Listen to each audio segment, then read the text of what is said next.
Under Clause 5 of Rule 20, the chair announces to the House that in light of the administration of the oath of the gentleman from Arizona, the whole number of the House is now 433.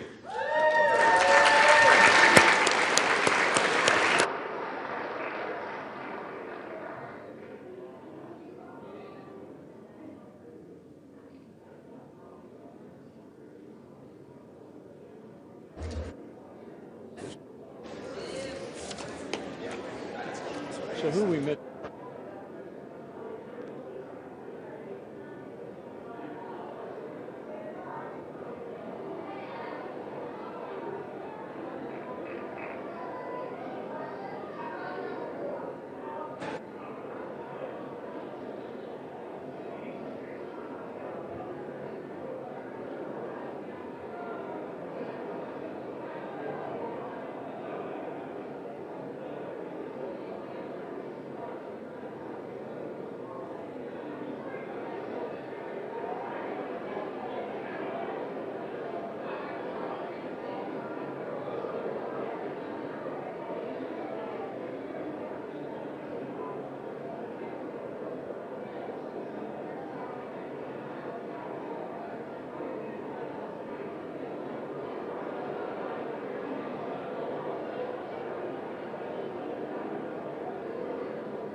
House will be in order.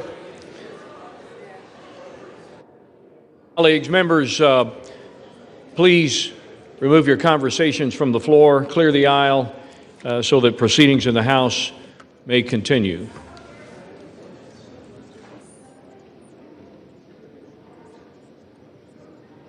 For what purposes, the gentleman from Tennessee rise?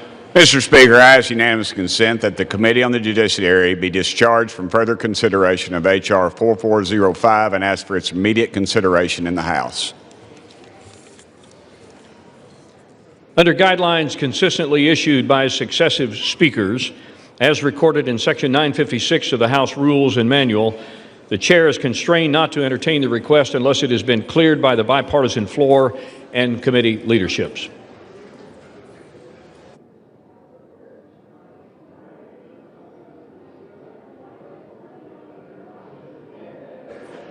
What purpose does the gentleman from Tennessee seek recognition? Parliamentary inquiry, Mr. Speaker. We Republicans are requesting this unanimous consent. Are Democrats objecting to this request? Chair reminds the gentleman from Tennessee that, as indicated by Section 956 of the House Rules and Manual, it is not a proper parliamentary inquiry to ask the Chair to indicate which side of the aisle has failed under the Speaker's guidelines to clear a unanimous consent request, as was stated.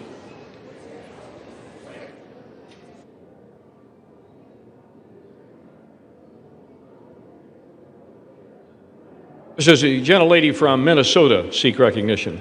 Mr. Speaker, by the direction of the Committee on Rules, I call up House Resolution 873 and ask for its immediate consideration. The clerk will report the resolution. House Calendar Number 46, House Resolution 873. Resolved that upon adoption of this resolution, it shall be in order to take from the Speaker's table the bill H.R. 5371, making continuing appropriations and extensions for fiscal year 2026 and for other purposes, with the Senate amendment thereto, and to consider in the House without intervention of any point of order a motion offered by the Chair of the Committee on Appropriations or his designee that the House concur in the Senate amendment. The Senate amendment and the motion shall be considered as read. The motion shall be debatable for 1 hour, equally divided and controlled by the Chair and ranking minority member of the Committee on Appropriations or their respective designees.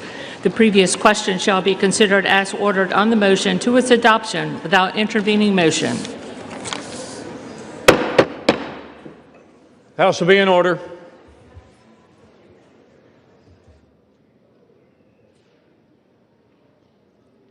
Gentlelady from Minnesota is recognized for 1 hour. Mr. Speaker, for the purpose of debate only, I yield the customary 30 minutes to the ranking member from Massachusetts, Mr. McGovern, pending which I yield myself such time as I may consume. During consideration of this resolution, all time yielded is for the purpose of debate only. Mr. Speaker, I ask unanimous consent that all members have 5 legislative days in which to revise and extend their remarks. Without objection.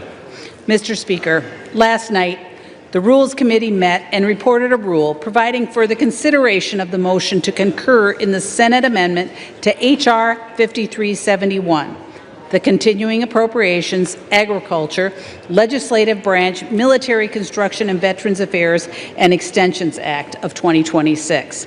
And I am happy to say that it will end the government shutdown. The rule provides 1 hour of debate on the motion, equally divided and controlled by the Chair and the ranking member of the Committee on Appropriation or their designees. I rise in support of this rule and the underlying legislation. This bill delivers on our commitment to the American people by finally reopening the government.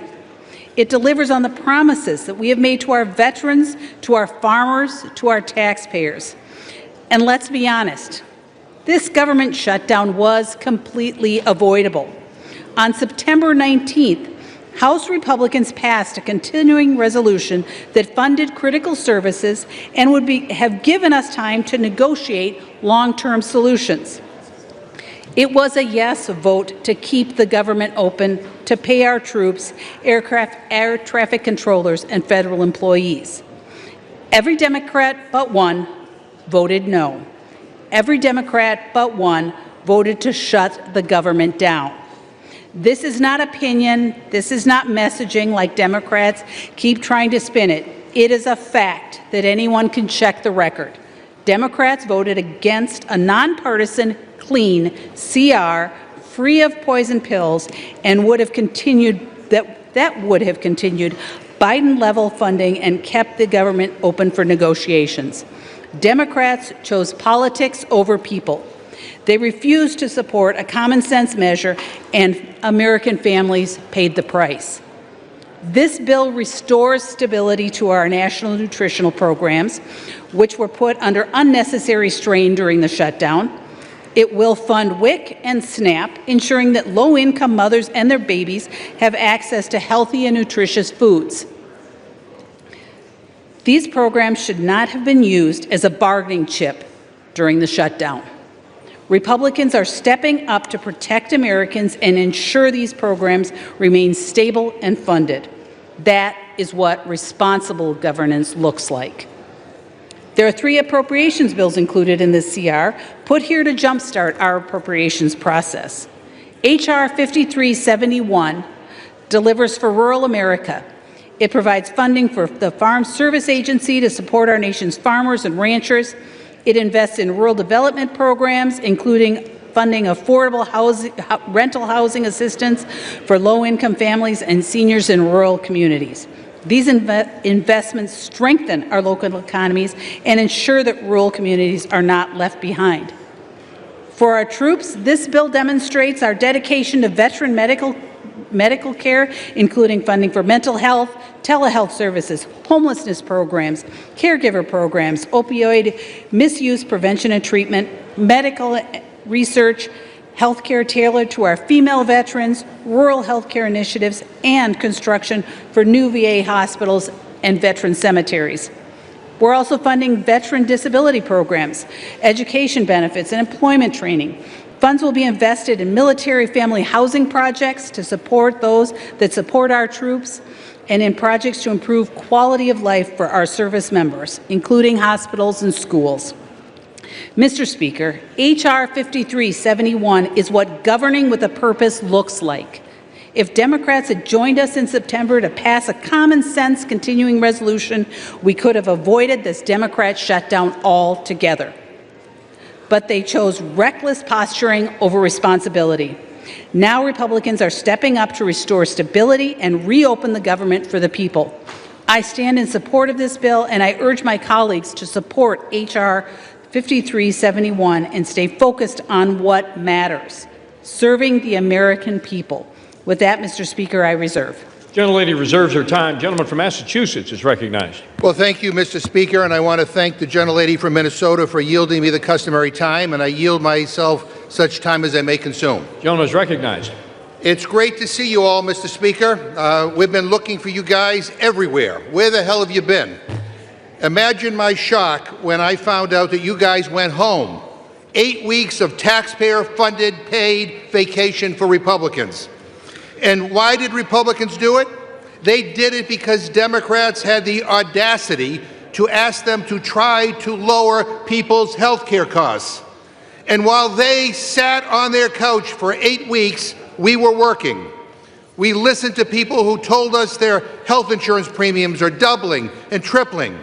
We heard from people who don't understand why you guys moved at the speed of light to give tax breaks to billionaires, but you won't lift a damn finger to extend the tax credits that help ensure people's health insurance premiums don't skyrocket. This CR, this dirty CR, which does nothing to solve the health care crisis, is one of the most immoral, unethical, evil things that I have ever seen happen in all my time in Congress. But it's just part of a larger pattern of indifference from Republicans that we have seen time after time after time. When the billionaire class needed another tax cut, when they wanted to funnel money to the people who write their campaign checks, boy, did Republicans deliver. They rammed through their awful, big, ugly bill in a nanosecond. What the hell is wrong with them? While regular people are struggling to pay bills, Donald Trump's net worth has gone up by $3 billion since he became president. People's health insurance premiums are doubling and tripling, but Republicans say there is no affordability crisis, even as their tariffs are costing people an extra $1,200 per year.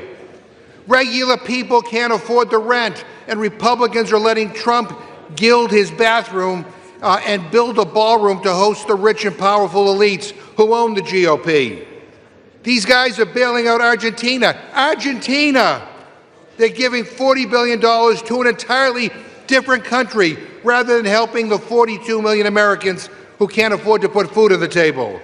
And here's the clincher, Mr. Speaker. Buried in this CR is a corrupt kickback for 8 Republican senators, a $1 million payday funded by taxpayers taken straight from the Treasury and deposited directly into their pockets.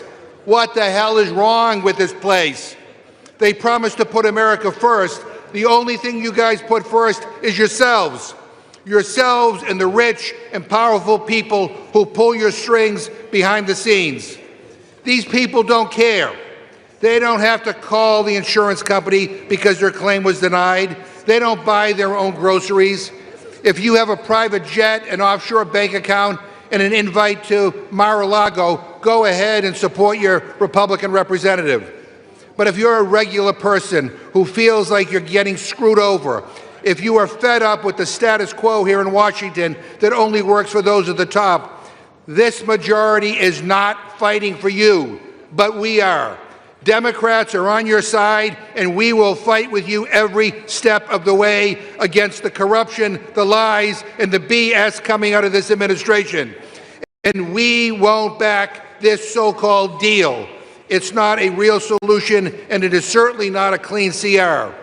This CR leaves families twisting in the wind with zero guarantee there will ever be a vote to extend tax credits to help everyday people pay for their health care. I urge my colleagues to vote no on this rule and no on the underlying legislation, and I reserve my time. Gentleman's time is reserved. Gentlelady from Minnesota.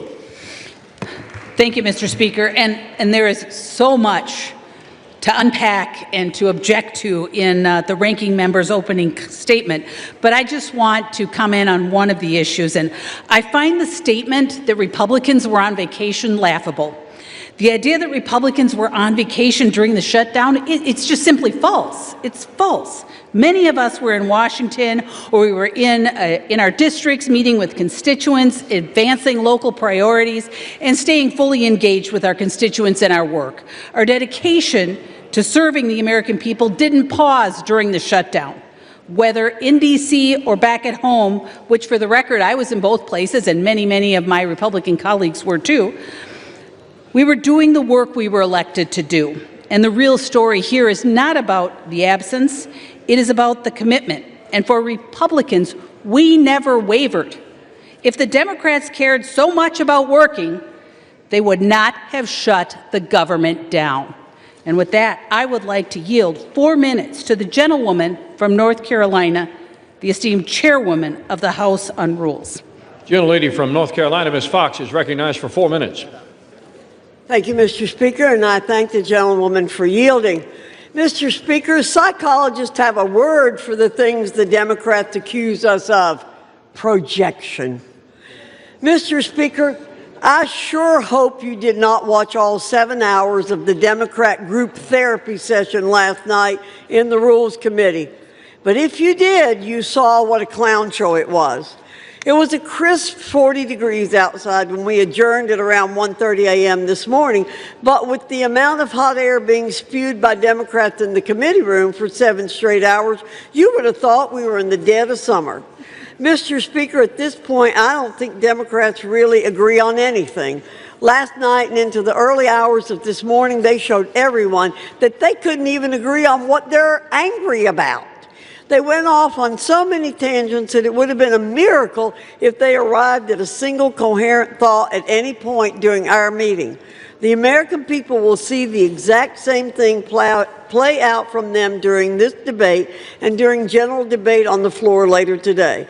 Apparently, the only thing Democrats can agree on is that the government needs to stay shut down, and that the American people need to suffer even more than they have already made them suffer.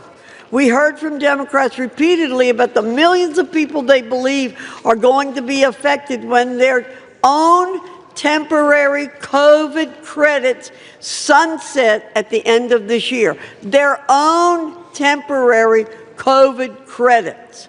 Did we hear anything about the millions of Americans who got walloped by Democrats when they shut the government down? Did we hear an apology from Democrats to the American people for deliberately misleading them over 40 days? Did we hear an admission that the only reason they shut down the government is to cover up for a catastrophic policy failure that they concocted and set an end date on? No, we didn't hear one of those things. Not one. Mr. Speaker, I'm not surprised. This is the kind of behavior that Americans have come to expect from Democrats.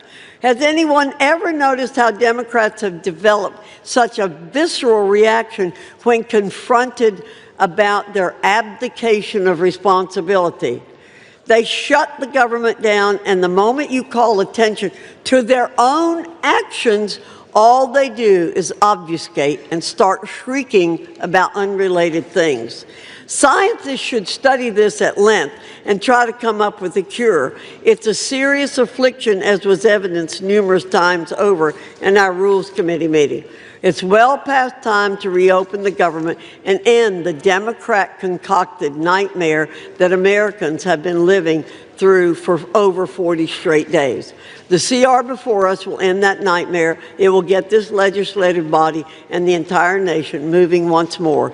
Democrats should grow a spine and accept responsibility for their own failures. I urge a yes vote on the rule, and I yield back. Reserve. Gentlelady from Minnesota reserves her time remaining. Gentleman from Massachusetts is recognized. Mr. Speaker, you got to love these Republicans. The gentlelady from Minnesota says they weren't on vacation. I want to remind her, you haven't voted for 8 weeks. And most people define vacation as you don't have to show up to work and you get paid. That's exactly what Republicans did. They didn't show up to work and they got paid. It was a paid vacation. I now yield 1 minute to the gentlewoman from Texas, Ms. Johnson. Gentlelady from Texas is recognized for 1 minute. Thank you so much. I rise today in strong opposition to this bill. I'm a hell no on any legislation that strips health care away from millions of Texans. In my district, nearly 100,000 of my constituents rely on the Affordable Care Act's tax credits to pay for their coverage. Without these life-saving credits, many of them will go without health care at all. Every day during this shutdown, my office has heard from thousands of families across my district saying, "For the love of God, save my health care." And tucked away in this bill is a brazen payoff, millions of taxpayer dollars funneled to the benefit of a handful of senators, while families are struggling to afford groceries and health care. We are being asked to sign off on a deal that lines the pockets of the very people who wrote it. That is an insult to every hardworking taxpayer who expects honesty from their government. The contrast could not be clearer. Republicans are operating in the currency of cruelty and corruption, while Democrats are fighting with courage and compassion. The American people deserve better, and I will never stop fighting to protect the basic necessities every family needs to survive. I yield back. Gentlelady from Minnesota. Mr. Speaker, I yield 2 minutes to the gentleman from Georgia. Gentleman from Georgia is recognized for 2 minutes. Thank you, Mr. Speaker. And, you know, the American farmer needs this bill to pass. The American soldier needs this bill to pass. Our air traffic controllers need this bill to pass. The men and women who protect us here in this Capitol and all federal law enforcement need this bill to pass. I'm one of those who represents a lot of federal employees, and they've been without a check for a long time, Mr. Speaker. This is very simple, very simple. It's way past time to open the government up. There are going to be a lot of excuses about coulda, shoulda, woulda, and you need to take this provision or that provision out, or they're going to vote to keep the government shut down. Well, let me tell you something. The vote today, it is straight up or straight down. You vote to open the government up today, or you vote to keep it closed. That's all there is to it. Now, as for the provision that's been mentioned a few times about the Senate language, I have introduced a piece of legislation already to repeal the Senate language, and I'm hopeful that we'll have a vote on that as soon as we get back. Mr. Speaker, I yield the remainder of my time. Reserve. Gentlelady from Minnesota continues to reserve her time. Gentleman from Massachusetts. Mr. Speaker, you gotta love these guys. I mean, they're all introducing legislation to repeal provisions in a bill that they're going to vote yes on. I mean, you figure that out. Mr. Speaker, the previous question is the House Democrats' last attempt to make a change to this rule before it gets voted on. And I want to use this opportunity to talk about a last-minute provision that was slipped into the CR in the Senate. It's an outrageous giveaway to pad the pockets of 8 Republican senators. And it's one of the most corrupt things I've seen in my life. So if the House defeats the previous question, I will offer an amendment to the rule to consider as adopted an amendment to the continuing resolution offered by Representative Subramanian which would strike the corrupt giveaway out of the text of this bill so it does not make it into law. Mr. Speaker, this is a massive payday for Republicans. It would allow 8 of their senators to shovel millions of dollars into their own wallets. I'm talking cash money, not for their states, not for their constituents, no, for their own personal bank accounts. Why should a United States senator or any party get a special right that nobody else has? No state legislator, no governor, no judge, no citizen in the entire country has this right. But we are creating it for a handful of Republican senators. It is immoral. I'd say it's unconstitutional. It is wrong. And it's probably the most brazen theft and plunder of public resources ever proposed in the United States Congress. And it was tucked into this legislation. And I want to speak directly to Republicans who say they can't vote with us because it will delay the reopening of the government. First off, that's exactly what these corrupt senators were hoping you'd say.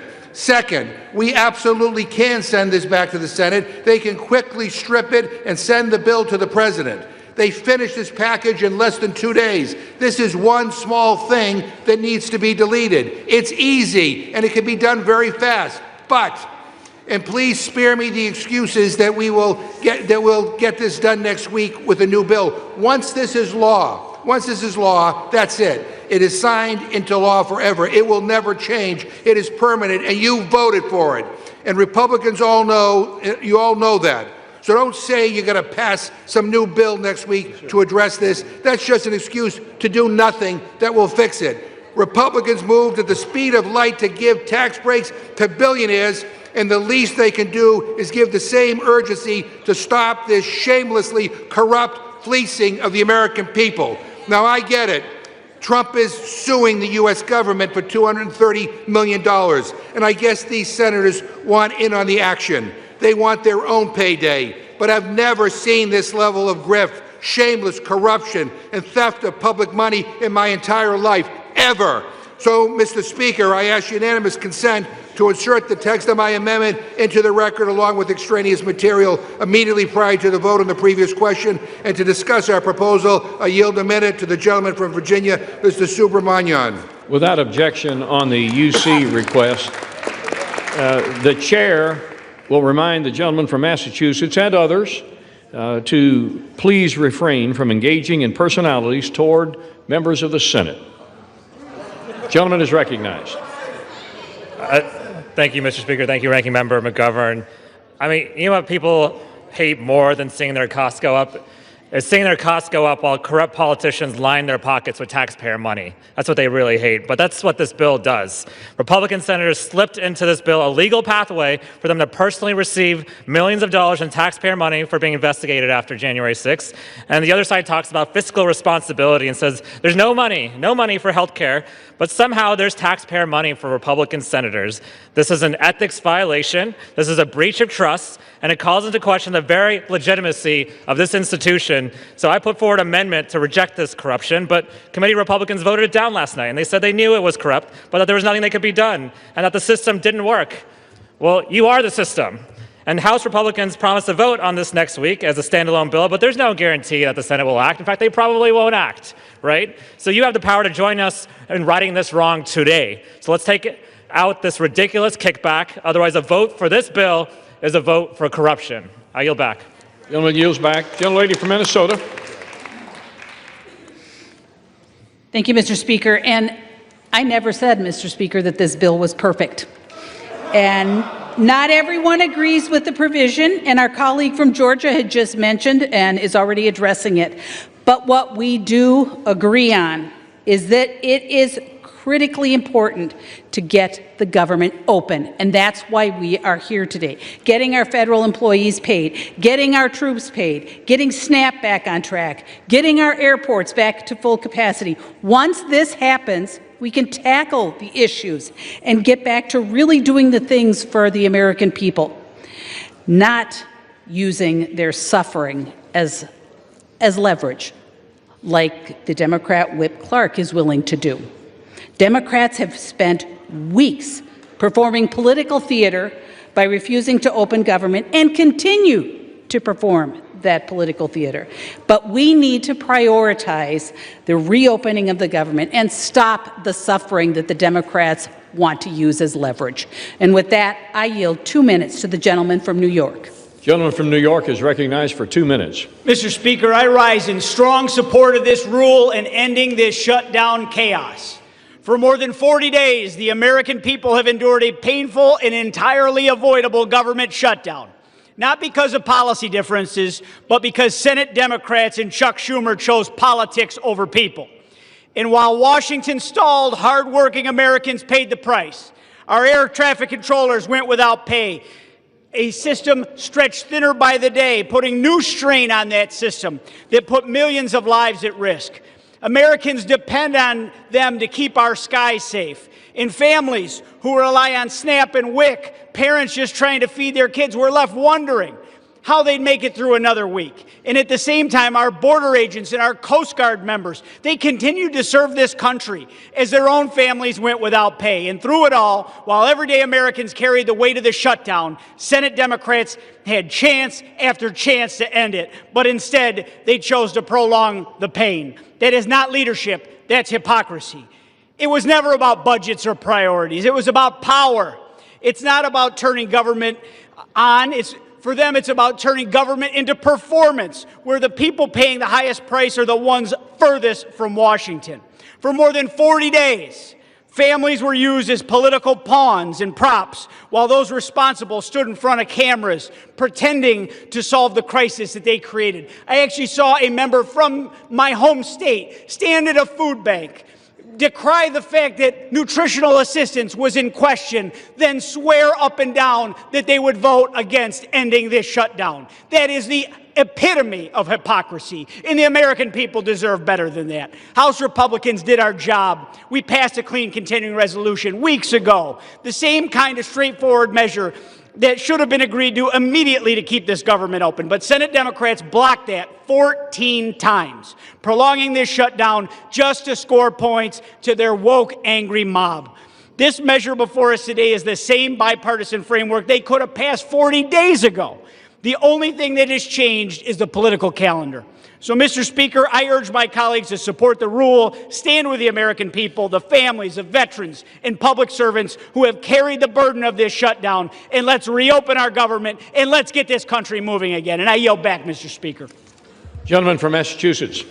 Mr. Speaker, I ask unanimous consent to insert into the record an article from ABC News entitled, "Inflation Climbs to the Highest Level Since January, Beef Prices Soar." Without objection. I request unanimous consent to insert into the record an article from the Washington Post entitled, "From Groceries to Gas, Americans Say They're Spending More Under Trump." Without objection. I ask unanimous consent to insert into the record an article from the New Republic entitled, "No, You're Wrong. Trump Spirals When Pressed on Rising Food Prices." Without objection. I ask unanimous consent to insert into the record an article from the New Republic entitled, "Trump Admits He Doesn't Care About Affordability as Economy Plunges." Without objection. I ask unanimous consent to insert into the record an article from MSNBC entitled, "Not a Big Issue, Republicans Shrug as Consumers Confront Healthcare Sticker Shock." Without objection. I ask unanimous consent to insert into the record an opinion article published in MSNBC entitled, "Trump's Argentina Bailout Once Again Puts America Last." Without objection. I ask unanimous consent to insert into the record an article from PBS entitled, "Trump Administration Working on Doubling Argentina Financing to $40 billion." Without objection. I ask unanimous consent to insert into the record an article from Forbes entitled Presidency Boosts Trump's Net Worth by $3 billion in a Year. Without objection. I ask unanimous consent to insert into the record an article from People.com entitled Donald Trump hosts Great Gatsby-themed Halloween party as 42 million Americans brace for SNAP benefits to expire. Without objection. I ask unanimous consent to insert into the record an article from the New York Times entitled Trump's latest White House makeover, the Lincoln bathroom in marble and gold. Without objection. I ask unanimous consent to insert into the record an article from The Nation entitled The Bill to End the Shutdown is Full of Giveaways to Republicans. Without objection. And Mr. Speaker, I yield myself 15 seconds. Gentleman is recognized for 15 seconds. I'm sorry that the gentlelady thinks that trying to stop people's health care premiums from doubling and tripling and quadrupling is political theater, but we don't. And I don't have time to address all the BS coming from my colleagues across the chamber, but it's clear that this Republican leadership is not only failing to deliver on their promises, they're selling out at the expense of the basic needs of the American people. I reserve. Time is reserved. Gentlelady from Minnesota. Mr. Speaker, I yield 2 minutes to the gentleman from Texas. Gentleman from Texas, Mr. Roy, is recognized for 2 minutes. Thank the gentleman from Arkansas. I thank the gentlelady from Minnesota. And here we are on September 19th. House Republicans passed legislation which would have funded government through November 20th. Here we are on November 12th, and we are basically where we would have been had we just passed the bill that we passed in September. And what did we get for all of that? What happened over all these days? Well, my colleagues on the other side of the aisle were searching for a reason for voters to support them next November. They were searching for a cause. And we know this because there was intervening elections and a lot of rhetoric, but no result. We're here right now with Democrats having joined senators to send a bill over here to fund government through the end of January with 3 appropriations bills, which we worked through regular order, that keeps spending relatively flat, advances the priorities the American people sent us here to advance, to back up the president who is securing the border, which he was sent to Washington to do, to restore our military to focusing on defending this nation rather than advancing woke priorities, which the American people sent him here to do, for us to continue to work to grow and to build this economy after 4 years of being wrecked with reckless spending, but also abhorrent policies. The American people are now saying, what on earth were Democrats doing? And my Democrat colleagues' response is health care, because it's the only default position they have is the default to health care. And the fact is, it's because they broke the system so badly that they are now coming and asking us to have the Treasury print money to then give out in order to enrich insurance companies with massive subsidies. That's the actual fact.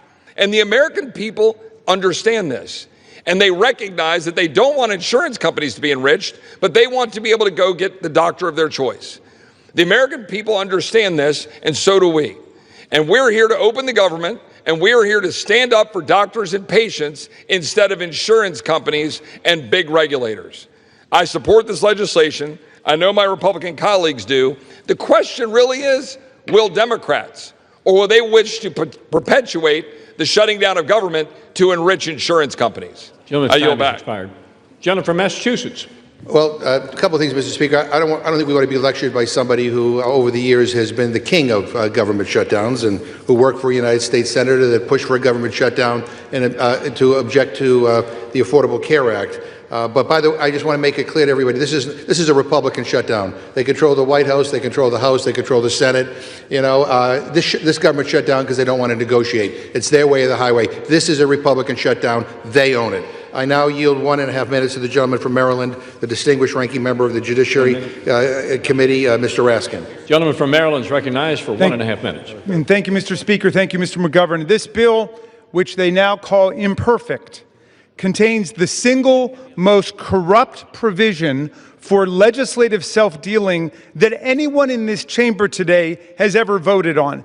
It is such an egregiously corrupt act of legislator self-enrichment and plunder of the taxpayer that not only did every single House Democrat oppose it in the Rules Committee last night, but multiple Republicans were denouncing it That is, before they were summoned into a side room and instructed to vote for it, which they all proceeded to do. Now they're telling us, vote for it today, and they'll repeal it, well, maybe next week, or maybe the week after that, or maybe before Christmas, they'll repeal it. I've got a solution for you. If you don't like this corrupt provision, don't vote for it today. That will work. This is a great bill.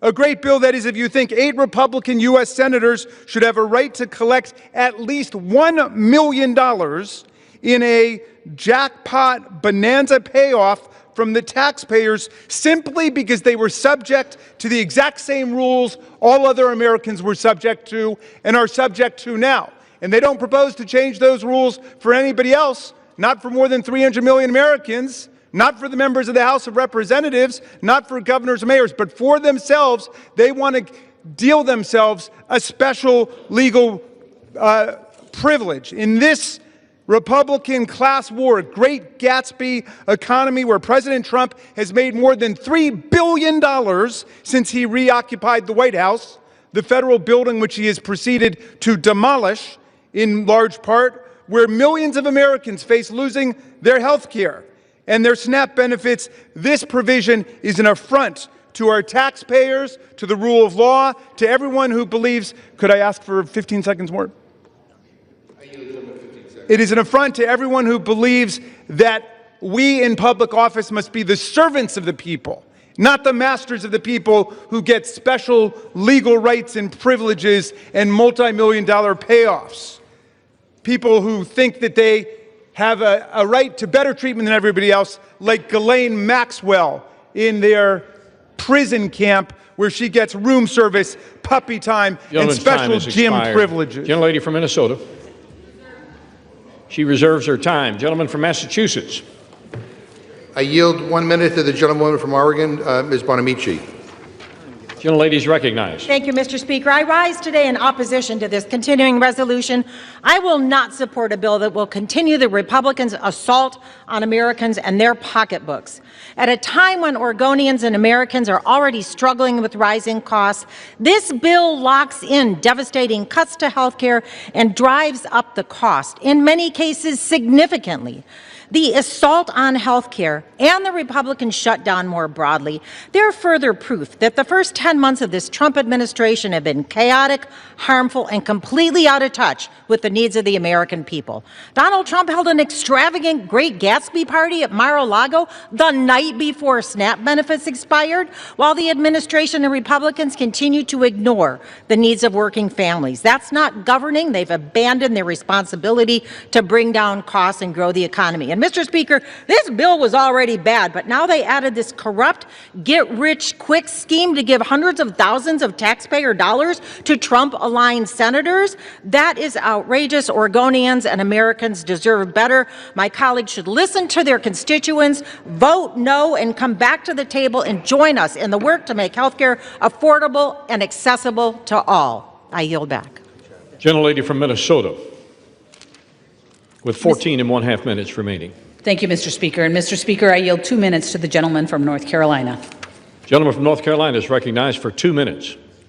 Mr. Speaker, I rise today as we are in the process of ending the longest government shutdown in our nation's history, and to affirm that this Congress will get back to leading America into her next golden age. Over 40 days, that is how long the government has been closed. For over 40 days, Democrats here in this body and in the Senate have chosen chaos over our country. They chose to shut the government down because politics demanded it, not policy. The elites who dominate their party's decision-making are the ones least impacted by its decisions. Were the far-left activists and Democrats here in this body the ones not getting paychecks? No. Mr. Speaker, that was the air traffic controllers, our troops, and our Capitol police officers. When these same people passed Obamacare, were they the ones impacted by the law, or was it the middle-class teacher in North Carolina who could no longer keep their doctor? We all know the answer to that, Mr. Speaker, and across the nation, federal workers are working 2 and 3 jobs just to stay afloat. Also, Democrats could champion illegal aliens who exploit our compassion as they poison our communities with deadly fentanyl. That is not governing. That was extortion of the American taxpayer. But that ends today.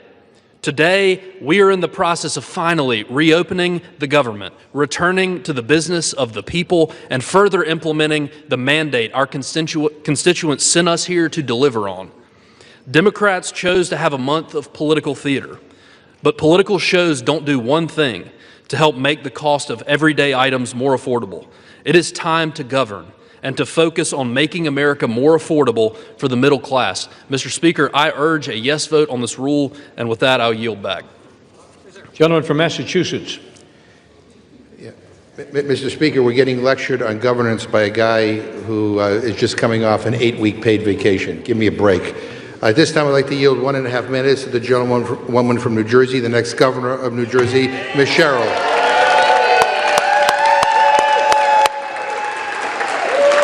The gentlelady from New Jersey is recognized for 1.5 minutes. Mr. Speaker, I rise in opposition to a rule for a bill that does nothing to protect over 450,000 New Jerseyans who will see their health care premiums skyrocket. I took my first oath to the Constitution when I was 18 and went to the Naval Academy. It's an oath to serve, to run toward the fight. And so I ran for Congress after I saw Washington Republicans attacking the Affordable Care Act. I promised I would take on the status quo. I would fight the big fights, because that's what people expect of their leaders. That's what people deserve from their leaders. And I'm proud of the wins that I've delivered as your representative for New Jersey's 11th District. Capping the cost of insulin and prescription drugs for seniors, funding the Gateway Tunnel, the PACT Act for veterans, flood mitigation projects, delivering for Picatinny Arsenal. You have trusted me, New Jersey, and last week you placed your trust in me again, electing me your 57th governor. So I ran on a similar promise, to take on anyone and stop at nothing, to lower cost and build opportunity for everyone. This will be my last speech in this chamber. I intend to submit my resignation next week and turn to protecting all of New Jersey. So my parting message to Jersey is, thank you. To my staff, thank you for your dedication to serving the 11th District of New Jersey. To my colleagues, do not let this body become a ceremonial red stamp from an administration that takes food away from children and rips away health care. 30 seconds. Gentlelady's given another 30 seconds. That rips health care away from people and takes food away from children. To the country, stand strong. As we say in the Navy, don't give up the ship. Thank you, and I yield back.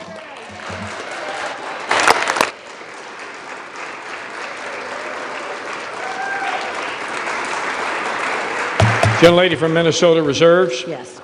Gentleman from Massachusetts. Mr. Speaker, I yield 1 minute to the gentleman from Rhode Island, Mr. Magazzino. Gentleman from Rhode Island is recognized for 1 minute. Mr. Speaker, House Republicans are back from their 54-day taxpayer-funded vacation. But don't get me wrong, they do know how to work hard. When billionaires wanted tax breaks, they moved mountains to make it happen. When Argentina needed a $40 billion bailout to help Trump's buddy, they moved quickly to make it happen at the White House. But when working people need help, when millions of Americans are seeing their health insurance costs double and triple, and Americans all across this country are feeling like they're going to have to go without health insurance for the first time in their lives because they can't afford it anymore and have to make that terrible decision about which of their family members they're going to cut off of their insurance, House Republicans are nowhere to be found. When Donald Trump's stupid tariffs are raising the price of groceries, the cost of coffee is up 40% over the last year, House Republicans are silent. When working people need help, they are absent. Shameful. So they will work when billionaires need tax cuts, when Argentina needs a bailout, but when working people need relief, they go on a taxpayer-funded vacation. Shameful, Mr. Speaker. Vote no on this budget. Do not cut the health care of the American people, and I yield back. Gentlelady from Minnesota. Thank you, Mr. Speaker, and I yield 1 minute to the gentleman from New York. Gentleman from New York is recognized for 1 minute. The reason we know this is a Democratic shutdown is because of how angry they are that we're about to reopen the government, period. That's all you need to know. In 2023, Jerry Nadler said shutdown is really an extremist policy designed to appeal to an extremist base and hold the whole country hostage. That is exactly what the Democrats have done over the last 43 days. They have held the American people hostage, trying to extract insane things like free health care for illegal immigrants. If they were serious about tackling the health care affordability crisis in this country, then they would address the fundamental problem with Obamacare. Since Obamacare took effect, health care premiums have risen by 96%. And on the open market by 114%. When I asked Leader Jeffries to sign on to the 1-year extension of the premium tax credit, he refused. He stuttered, he stammered, he couldn't answer a single question. Because this shutdown was never about health care. It was always about appeasing a far-left radical base. Chuck Schumer said, every day gets better for us. Catherine Clark said, of course people will suffer. We want to use this as leverage. It is an embarrassment to this country. You should all be ashamed of yourselves for inflicting this pain on the American people, taking away food stamps from 42 million Americans, defunding WIC, not paying our troops, our federal employees, our air traffic controllers. It's a disgrace, and you should all hang your heads in shame. Vote yes to pass the bill and reopen the government. All right. Let me remind my colleagues. I fully recognize that there's a lot of pent-up anxiety and emotions have been elevated somewhat, but please, in the interest of the decorum of this House, to direct your comments to the chair and do not engage in personalities toward the Senate, toward the President, and others. Gentleman from Massachusetts with 14 and 1/2 minutes remaining. Yeah. Well, Mr. Speaker, let me just say the gentleman from New York sounds as extreme as his voting record. And I'd like to say to the gentleman who just spoke, by supporting this bill, he's betraying 7,000 constituents in his district who rely on the ACA to afford their health care. Boy, I'm glad he's not my representative. At this time, I'd like to yield 1 minute to the gentleman from New York, Mr. Kennedy. Gentleman from New York is recognized for 1 minute. Mr. Speaker, as the representative of Western New York, where so many people in my community, like others across the country, are already struggling to afford health care, I urge my colleagues to reject this disgraceful bill. As an occupational therapist, I know exactly who these cuts will hurt. I've heard from so many who are desperate for a lifeline, like Iris, a mom in Buffalo who's worried about how she'll keep her kids' health insurance, or Andy, a nursing home resident in Tonawanda who relies on Medicaid to get the services he needs, or the kids at Bourne Hava, a special needs school where I provided therapy, who depend on early intervention services. Donald Trump and congressional Republicans began their assault on the people of our country in the Big Ugly Bill. This bill further devastates health care and leaves millions of Americans to pray they don't get sick. Shame on anyone who goes along with it. This country deserves better. I'll be voting no, and I urge all of my colleagues to do the same. I yield back. Gentlelady from Minnesota. Reserve. Reserves. Gentleman from Massachusetts. Mr. Speaker, some big news and breaking news in the last hour. I'm proud to say that our newest colleague, Representative Adelita Grijalva, just became the 218th signature on the Massey-Kanner discharge petition to compel the release of the Epstein files. And to all my Republican colleagues who refuse to sign on, time is up. You need to figure out where you stand on this because you're about to go on record. Is your loyalty to Trump more important than going after pedophiles? Because make no mistake, these files will come out. It is no longer a question of if, only when, and whether the White House chooses to stand with the survivors or throw them under the bus. And at this time, Mr. Speaker, I'd like to yield 1 minute to the gentlewoman from Oregon, Ms. Dexter. Gentlelady from Oregon is recognized for 1 minute. Thank you, Mr. Speaker. I rise today in strong opposition to this rule and the underlying bill. As a physician who spent 20 years saving lives, I did not come to Congress to let health care be decimated by Congress. I came to fight for my constituents who deserve to be able to see a doctor they trust, afford their medication, and keep their families healthy. If House Republicans let the ACA tax credits expire, they are complicit in forcing Oregonians to make impossible choices, like whether to keep their insurance or put food on the table. As a physician, I know what comes next. People go without. They go uninsured, they delay care, and they skip refills. They get sicker, and sometimes they end up in medical debt that is devastating. The cost of living is already too damn high.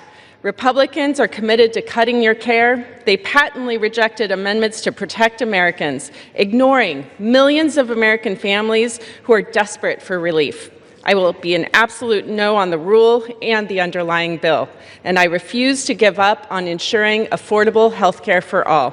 Thank you, Mr. Speaker. I yield back. Gentlelady from Minnesota. Mr. Speaker, I just wanted to say just really quickly, the ranking member mentioned the discharge petition, and that he's very proud that it has 218 signatures, but not that long ago, today, we had a UC that would have moved that along, would have moved that resolution along over to the Senate, and I believe the Democrats objected to it. So it seems more like a political stunt than it does that they actually wanted to have that resolution moved along, because if they had not objected, it would have gone on its way and they would have accomplished what they wanted to do. So I don't see their real desire to have the resolution passed. I see it more of, like I said, a political stunt. And it certainly is actually a moot point, given that oversight is already releasing many of those files. As a matter of fact, I believe they've done tens of thousands of them, but I believe this morning they did another 20,000 files. So they are being released, and this all seems for naught. But with that, Mr. Speaker, I would like to yield 1 minute to the gentleman from California. Gentleman from California is recognized for 1 minute. Mr. Speaker, Jimmy Fallon offered Democrats this pro tip. If you're going to call it the Republican shutdown, you're not supposed to get mad that it's ending. Anyone who remembers their schoolhouse rock knows that once the House originates an appropriation, the Senate must either amend it or pass it. Now, the House did its job on September the 19th with a simple appropriation that made no policy changes.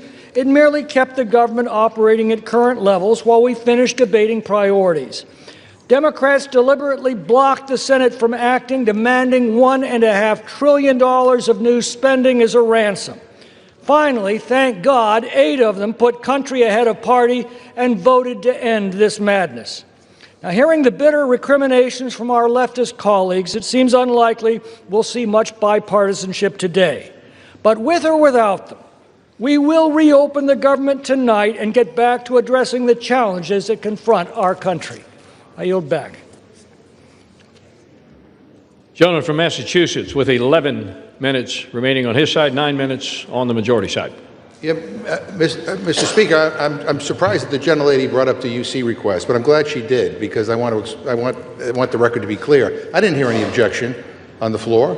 The Republican chair basically ruled it as an improper UC request. And so that is why it didn't move forward.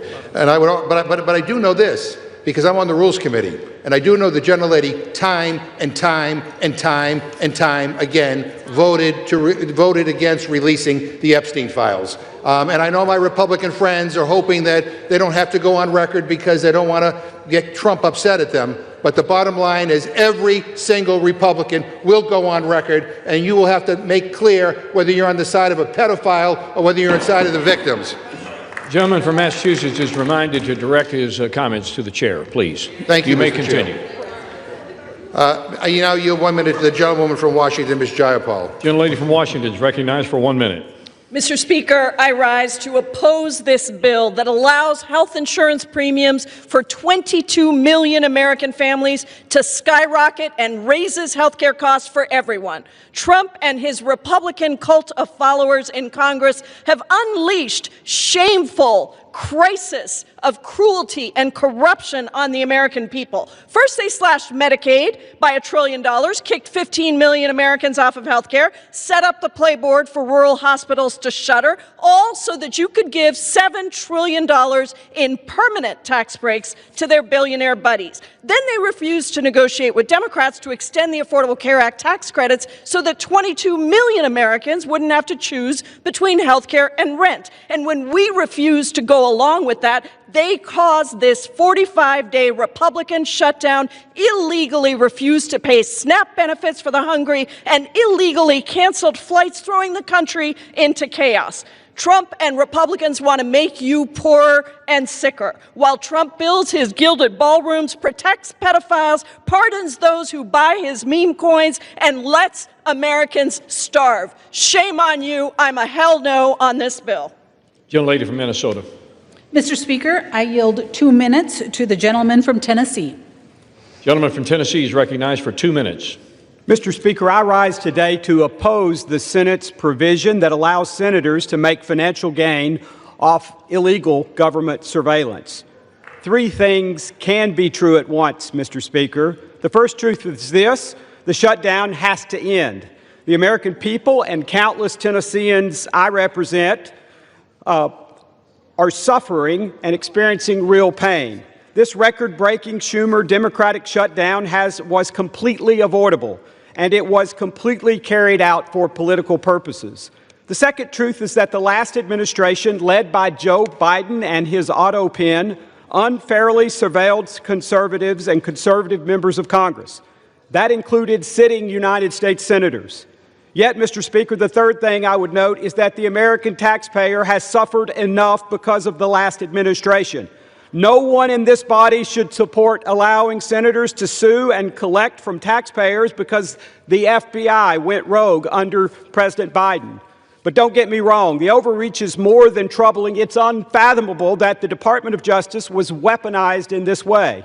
I fully support holding those radical agents accountable and the ongoing investigations into their misdeeds. Yet no elected official should profit from the political calculation of left-wing bureaucrats and judges. Mr. Speaker, the folks I represent are still reeling from historic Bidenflation, the effects of the border crisis, and the regulatory agenda of the last administration. It is shameful to ask them to shoulder the burden of paying U.S. senators $500,000 or more for those misdeeds. With that, I yield back, Mr. Speaker. Gentleman from Massachusetts. Mr. Speaker, I yield 1 minute to the gentleman from Texas, Mr. Green. Gentleman from Texas is recognized for 1 minute. And still I rise, Mr. Speaker. I rise to call to my colleagues' attention that they are no longer claiming that this is a clean CR. The truth is that it is a dirty, filthy, stealthy CR that has been contaminated with millions of dollars for people who have not earned it, but rather who want to take it from the taxpayers of this country because they have concluded somehow that they have been harmed when no harm has been proven or brought to our attention. I believe that health care for all is important because we in the Congress have the best health care in the world. Yet people with the best health care in the world do not see fit for persons who need it, who are among the least, the last, and the lost, to acquire health care, something that they have. Health care is becoming wealth care for too many people in this country. We need to extend the subsidies. We need to make sure that everybody who can get to a doctor gets care. This is not a poor country. I refuse to take a poison pill and have you tell me that I'll regurgitate it next week. The poison pill. Gentleman's time has expired. Gentlelady from Minnesota reserves. Gentleman from Massachusetts. I inquire how many more speakers the gentlelady has, because she doesn't seem to have very many. I believe we have one more, Mr. Speaker. Okay. All right. We have several. Mr. Speaker, I yield 1 minute to the gentlewoman from New York, Mr. Ocasio-Cortez. Gentlelady from New York is recognized for 1 minute.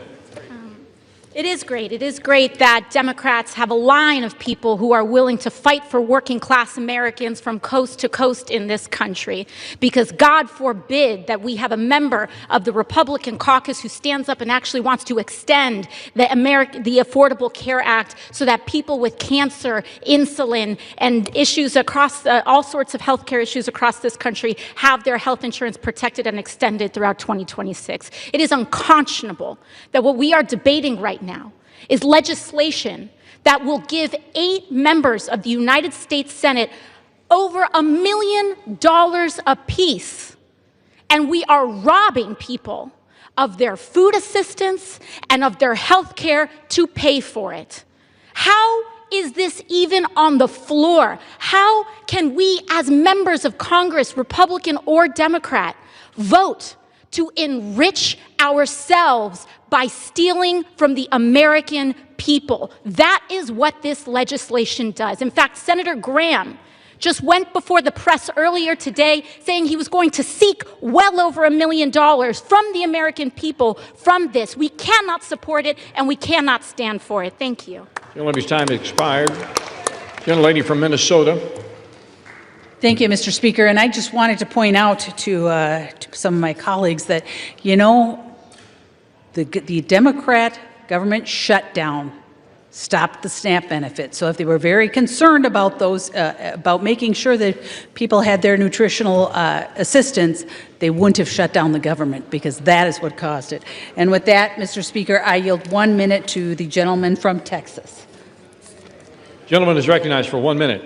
Thank you, Mr. Speaker. It was great to hear from the new leader of the Democrat Party, Mrs. Alexandria Ocasio-Cortez. Unfortunately, we didn't also get to hear from their other leader, Mr. Zoran Mamdani. Mr. Speaker, I'm going to be proud this evening to vote to reopen the federal government. House will be in order. Mr. Speaker, for 40 days, the Democrats shut our government down to pursue unrealistic policy proposals that they know the American people do not want. Mr. Speaker, the American people do not want health care for illegal aliens. They do not want our tax dollars funding left-wing media outlets, and they do not want to drive up our debt $1.5 trillion as part of a short-term continuing resolution. Mr. Speaker, the last 40 days have been nothing but pure political nihilism, and I'm glad that this nightmare is over so that we can get back to work on behalf of the American people. Thank you, Mr. Speaker. I yield back. Gentleman from Massachusetts. Gentleman from Massachusetts. I reserve. Gentleman reserves his time. Gentlelady from Minnesota. Reserve. Reserves. Who seeks time? Well, Mr. Speaker, let me first of all just say to the gentlelady, this is Republican shutdown. It didn't need to happen. All you need to do is extend the ACA tax credit so that people wouldn't get screwed on their health insurance bills. But I also point out to her that the President of the United States illegally withheld SNAP benefits. And 2 federal judges, basically 2 court orders, backed us up on that. And he's the first president ever in history to actually shut off food benefits to people during a shutdown. Shame on him. I now yield 1 minute to the gentleman from California, Mr. Khanna. Gentleman from California is recognized for 1 minute. Thank you, Mr. Speaker. Mr. Speaker, our country is at a moral crossroads. Just today, it comes out that billionaires are worth $8 trillion, more than 50% of Americans combined. And what does the president do? He decides he doesn't have the money for the American people. He's going to starve the American people to give $40 billion to the corrupt libertarian leader in Argentina. $9 billion would have fed the American people. How is that America first? And then he says, I don't care about the cab driver who's paying $2,600 now per month in health insurance as opposed to $44, because I don't want to save the 20 million Americans who are going to face high premium increases. How is that America first? We need national health insurance in this country. We need to tax billionaires in this country. We need to fund SNAP in this country, and we need to stop funding Argentina and corrupt foreign leaders. Gentlelady from Minnesota. Thank you, Mr. Speaker. And I just wanted to address for just a second the health care issue that the Democrats continue to bring up and act like this had anything to do with everyone in the country's premiums, because we are talking about the COVID era Affordable Care Act's COVID era subsidies. So this is not what is affecting other people's premiums, other than those folks that qualify for those COVID era premium subsidies. That's it. They continue to make it sound like this is responsible for every kind of increase that people are seeing. And so the Affordable Care Act's original subsidies will remain in place. So that's the original subsidies, ensuring that millions still qualify for the income-based tax credits and capping out-of-pocket costs relative to income. It's the COVID era. I can't say that enough. It is the COVID era subsidies that are in question here. Premium increases are actually driven by multiple factors, including medical inflation, provider consolidation, and rising drug costs. But to actually reduce premiums, that's what we must address. And we must have comprehensive discussions about that, not just political theater and sound bites. We have to actually sit down and have those discussions, and that's what getting the government back open will do. I reserve. Gentlelady reserves her time. Gentleman from Massachusetts. Mr. Speaker, the ACA polls at 65%. Donald Trump is at 37%. I now yield 1 minute to the gentlewoman from Massachusetts, Ms. Presley. Gentlelady from Massachusetts is recognized for 1 minute. Mr. Speaker, I rise today on behalf of every elder who can't afford their prescription, every parent who went to work hungry so their child could eat. In the United States of America, there is no lack of resource, only a deficit of empathy, political will, and courage. At its best, government is a backstop, a compassionate steward of the public good. At its best, government catches people when they stumble in a moment of hardship. At its best, government does right by the people, all the people. Struggle does not discriminate, Mr. Speaker. Hardship is not a character flaw. It has zero to do with work ethic. Every single person is one diagnosis, one layoff away from hardship. Life can change at an instant. What we are bearing witness to is not only a lack of political courage, but it is a fundamental betrayal of the people. Incompetence and indifference to the suffering of our constituents and our neighbors. The shame and the sham of it all. Any member of Congress who would vote to deny a child a meal or medication, it is child abuse and neglect. I ought to file a 51A on you for that. Every person in this chamber, every person in our country has lost a loved one to cancer, and yet you would vote to deny people life-saving cancer treatment and research. Republicans control the House, the Senate, and the White House, and with the majority, you have chosen to enact harm to make people hungrier, poorer, sicker, and less safe. The shame and the shame of it all. You, the people, deserve better. We, the people, deserve better, and I won't stop fighting until you get it. Gentlelady from Minnesota. Prepared to close. Gentlelady's prepared to close. She has 4 minutes remaining. Gentleman from Massachusetts. Yeah, I'm not. So I'd like to yield 1 minute to the gentleman from Wisconsin, Mr. Pocan. Gentleman from Wisconsin is recognized for 1 minute. Thank you, Mr. Speaker. Yes, the federal government will officially reopen with the House vote today. But here's what won't happen. We won't protect the 22 million people paying more for the Affordable Care Act, or the 15 million people losing their health care outright due to Republican actions in the big ugly law, nor will we stop the health care rate increases for everyone in this country. And we won't be restoring food assistance today for millions of Americans who benefit from SNAP because House Republicans voted to cut the #1 program that keeps kids and seniors out of poverty by over $180 billion. Nor will we be able to roll back the tax cuts for billionaires and your GOP donors that you funded by gutting those health care and food programs. But I sure hope you're tanned and rested after your 8-week paid vacation, because you're going to need it. Democrats are going to continue fighting every single day for people's health care and food benefits, and we're going to be on you day after day until we get it done. Vote no. I yield back.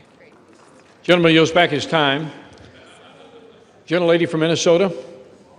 I'm prepared to close, Mr. Speaker. Gentleman from Massachusetts.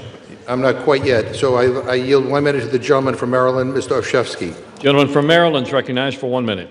Mr. Speaker, this funding deal is why Americans have lost faith in Congress. It does absolutely nothing to address the crushing cost of health care in what amounts to a massive tax hike on working families. It does absolutely nothing to stop President Trump from canceling the very funding we would provide, something he's already done again and again. But here's what it does. It allows senators to write themselves, and only themselves, million-dollar checks because their phone records were legally subpoenaed, checks paid for by American taxpayers. It's corruption at a whole new level. With bribery and insider trading, someone breaks the law. Here, Congress is writing a law that protects and funds corruption. It's brazen and disgusting in an effort to legalize corruption. And anyone who votes for this CR is complicit in that corruption. If government still belongs to the people and not the powerful, we must reject this self-serving scam. I yield. Gentleman yields back his time. Gentlelady from Minnesota still prepared to close. Gentleman from Massachusetts with 2.5 minutes remaining. So I'll close, Mr. Speaker, for our side. Mr. Speaker, I don't have enough time to rebut all the absurd claims made by the other side. Suddenly, they all have an opinion on health care. They had a decade to come up with a plan, and they came up with nothing. But I'm glad they finally acknowledged that this is a dirty CR that shovels millions of dollars into the pockets of Republican politicians. They hate this bill so much that they're all going to vote for it. They say that we shut the government down. Really? The last time I checked, Republicans are in charge around here. We heard for months about their mandate. They control the House, the Senate, and the White House. They have a duty to keep the government open, and they failed. They did not have the votes. They refused to negotiate with us because we wanted to help regular people instead of billionaires. And now they want to blame us for the consequences of their own actions? What the hell is wrong with them? Give me a frigging break. America is the richest country in the history of the world. We are blessed with an abundance of so much. There should not be an affordability crisis. Every single person in this country should be able to have a good job, a living wage, affordable food and health care, and have a shot at a better future. That's what I'm fighting for. That's what we're fighting for. That's how I want to make America great. That's the Democratic vision for what this country could be. And from a moral perspective, from a set of values, we believe it is immoral to have a system that gives so much to just a few billionaires while depriving so many of the basic things they need to live a good life. And it is clear to me after this debate that Republicans do not share those same values. And I'm going to fight like hell. We are going to fight like hell because I believe in America. We believe in America. And we believe that the hopes and the dreams of the American people will prevail. And with that, I yield back. Gentleman yields back his time. Gentlelady from Minnesota with 4 minutes remaining to close. Thank you, Mr. Speaker. And as we wrap up this debate, I want to take a moment to cut through the noise from our colleagues, from our colleagues on the left. Instead of focusing on the legislation before us, they're resorting to fear tactics and tossing out false claims about what this shutdown is really about. The CR would have kept the government open to continue and finish the appropriations process. And yet, the Democrats refused and instead chose to shut down the government. And you know, my colleague mentions values. Democrats claim that our values are different, and Democrat Wick Clark said, of course there will be families that are going to suffer, but it is one of the few leverage times we have. So if that's the values they're talking about, I don't share those values. I won't make the American people suffer, whether it be their SNAP payments, whether it be keeping air traffic controllers paid, whether it's paying our troops. Making the American people suffer is not the values that I share. And for the record, Republicans did not cause this shutdown, and we've not been on vacation. I've been splitting my time between D.C. and the district, as I mentioned before, meeting with constituents in both, meeting with federal agencies, hosting a teletown hall, and I know how hard my Republican colleagues have been working for their constituents and the American people. It was the Democrats who shut down the government when they refused to support a clean CR that would have kept the lights on and protected critical services. And now it's the Democrats who continue to shift the blame. Now, getting back to the issue at hand, let's talk about what this bill actually does. H.R. 5371 restores the funding for SNAP and WIC. It reimburses the contingency reserves to make sure that programs remain stable and reliable. Actually, President Trump moved $300 million of tariff revenue to fund WIC during the shutdown. Republicans are the ones protecting food security and not playing games with it. This bill also delivers for our farmers and ranchers and for rural development and invests in the community that feed this country and keep the economy strong. It supports our troops and federal workers. It ensures our service members and their families have the support they need, and it honors the promises we have made to those who have served. And yes, it reopens the government, restores stability, and resumes regular order. So let's be honest about what a yes vote means. A yes vote is a vote for veterans care. A yes vote is a vote for SNAP and WIC. A yes vote is a vote for $700,000 a fire engine in Ranking Member McGovern's district, and $1 million for the Navajo Nation Community Development Division in Representative Ledger Fernandez's district. A yes vote is for farmers. A yes vote is for our troops, and for federal workers. And yes, it is for reopening the government. And a no vote? Well, that's a vote against all of that, including the development of a wastewater treatment facility in Mr. Negus's district, and $1.5 million in watershed conservation in Representative Clark's district. It's a vote against federal workers. It's a vote against health care. It's a vote against feeding hungry children, and it's a vote against common sense. Mr. Speaker, with that, I yield back the balance of my time, and I move the previous question. Question is on ordering the previous question on the resolution. Those in favor say aye. Those opposed, no. Opinion of the chair, the ayes have it. Mr. Speaker, Gentleman from Massachusetts. Hearing aid, I think. I asked for the yeas and nays. Yeas and nays are requested. Those favoring a vote by the yeas and nays will rise. Sufficient number having risen, the yeas and nays are ordered. Members will record their votes by electronic device. Pursuant to Clause 9 of Rule 20, the chair will reduce to 5 minutes the minimum time for any electronic vote on the question of adoption of the resolution. This is a 15-minute vote.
This vote, the yeas are 216, the nays are 213. The previous question is ordered. Question is on the adoption of the resolution. Those in favor say aye. Those opposed, no. Opinion of the chair, the ayes have it. Mr. Speaker, I ask for recorded vote. Recorded vote is requested. Those favoring a recorded vote will rise. Sufficient number having risen, a recorded vote is ordered. Members will record their votes by electronic device. This is a 5-minute vote.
this vote, the yeas are 213, the nays are 209.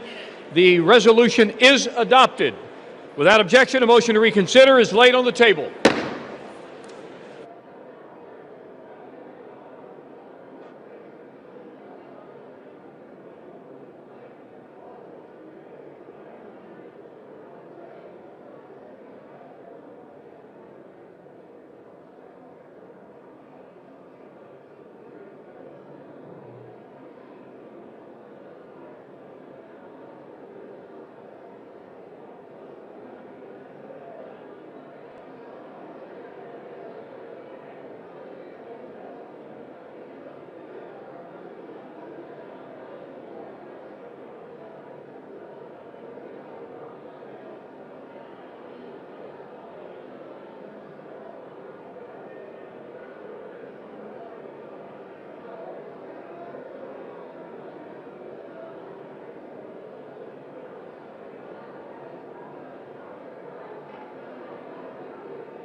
The House will come to order.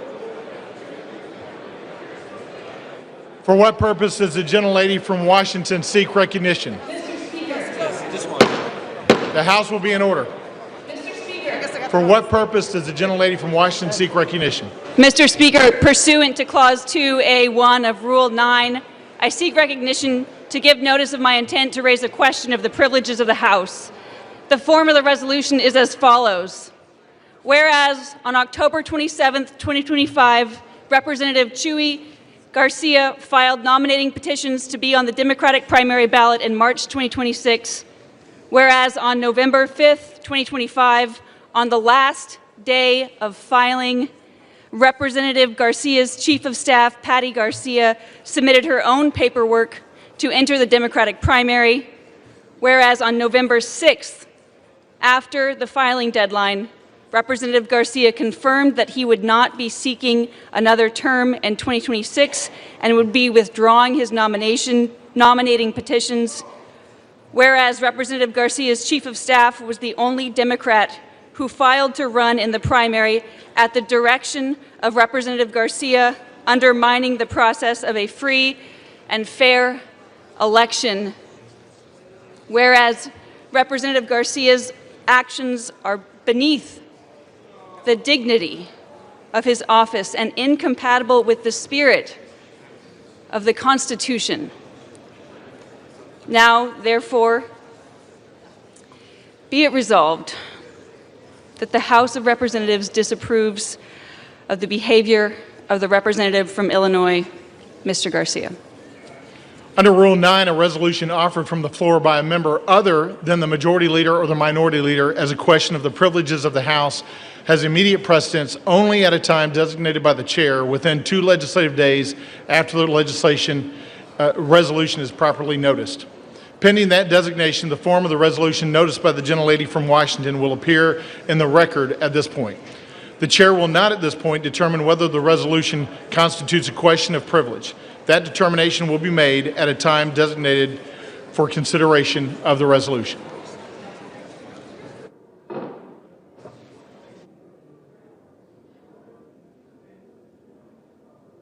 The House will be in order.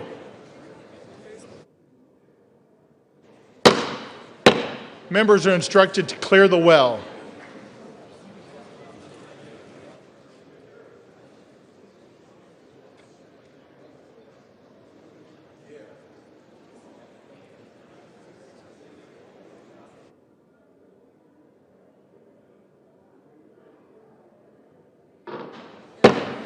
The House will be in order and members will clear the well. For what purpose does the gentleman from Illinois seek recognition? Mr. Speaker, pursuant to House Resolution, I'm sorry? Who did?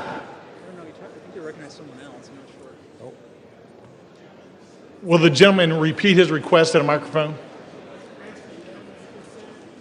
Will the gentleman find a microphone and repeat his request? Mr. Speaker, I would like to ask unanimous consent to address the body, the will. Not recognized for that purpose.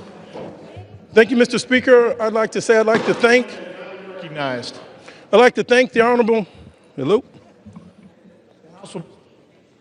The House will be in order.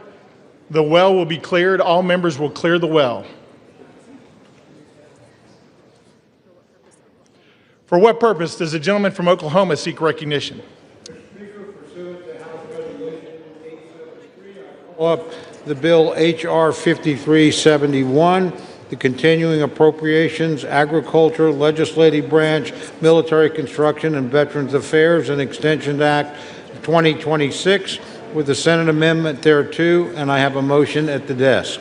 The clerk will report the title of the bill, designate the Senate amendment, and designate the motion. H.R. 5371, an act making continuing appropriations and extensions for fiscal year 2026 and for other purposes. Senate amendment. Mr. Cole of Oklahoma moves that the House concur in the Senate amendment to H.R. 5371. Pursuant to House Resolution 873, the motion shall be debatable for 1 hour, equally divided and controlled by the chair and ranking minority member of the Committee on Appropriations or their respective designees. The gentleman from Oklahoma, Mr. Cole, and the gentlelady from Connecticut, Ms. DeLauro, each will control 30 minutes. The chair now recognizes the gentleman from Oklahoma. The House will be in order. The gentleman is recognized. Thank you, Mr. Speaker. Mr. Speaker, I ask unanimous consent that all members have 5 legislative days to revise and extend their remarks and include extraneous material on the measure under consideration. Without objection, so ordered. The House will be in order. All members are instructed to take their conversations outside.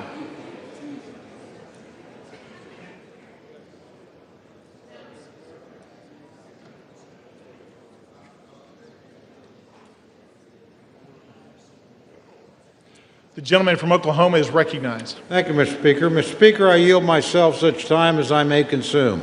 The gentleman is recognized. Thank you. I rise today in support of the Continuing Appropriations, Agriculture, Legislative Branch, Military Construction and Veterans Affairs, and Extension Act of 2026. History reminds us, Mr. Speaker, that shutdowns never change the outcome. The only cost is paid by the American people. Over the last 43 days, the facts did not shift, the votes required did not shift, the path forward did not change. The only thing that did move was the level of pain Democrats inflicted on the nation. For 6 long weeks, Americans have paid the price for a shutdown they neither caused nor deserved. The pain has been all too real for far too many Americans, including families struggling without paychecks, seniors on the brink of hunger and food assistance lapse, airports in chaos, the communities bracing as programs that they rely on were stalled or stopped altogether. And with yesterday being Veterans Day, we especially reflect on the impact of this shutdown on those who served our nation, past and present. Our military families were left wondering if they would be paid. Thanks to President Trump, they were. Yet this is not how the greatest nation in the world should function. Today, that changes. The legislation before us reopens the government, restores critical services, and puts an end to the needless hardship Democrats have inflicted on the country. This bill supports our troops, it pays federal workers, it fully funds SNAP benefits until September 30th of next year, it compensates our air traffic controllers right before a busy holiday season.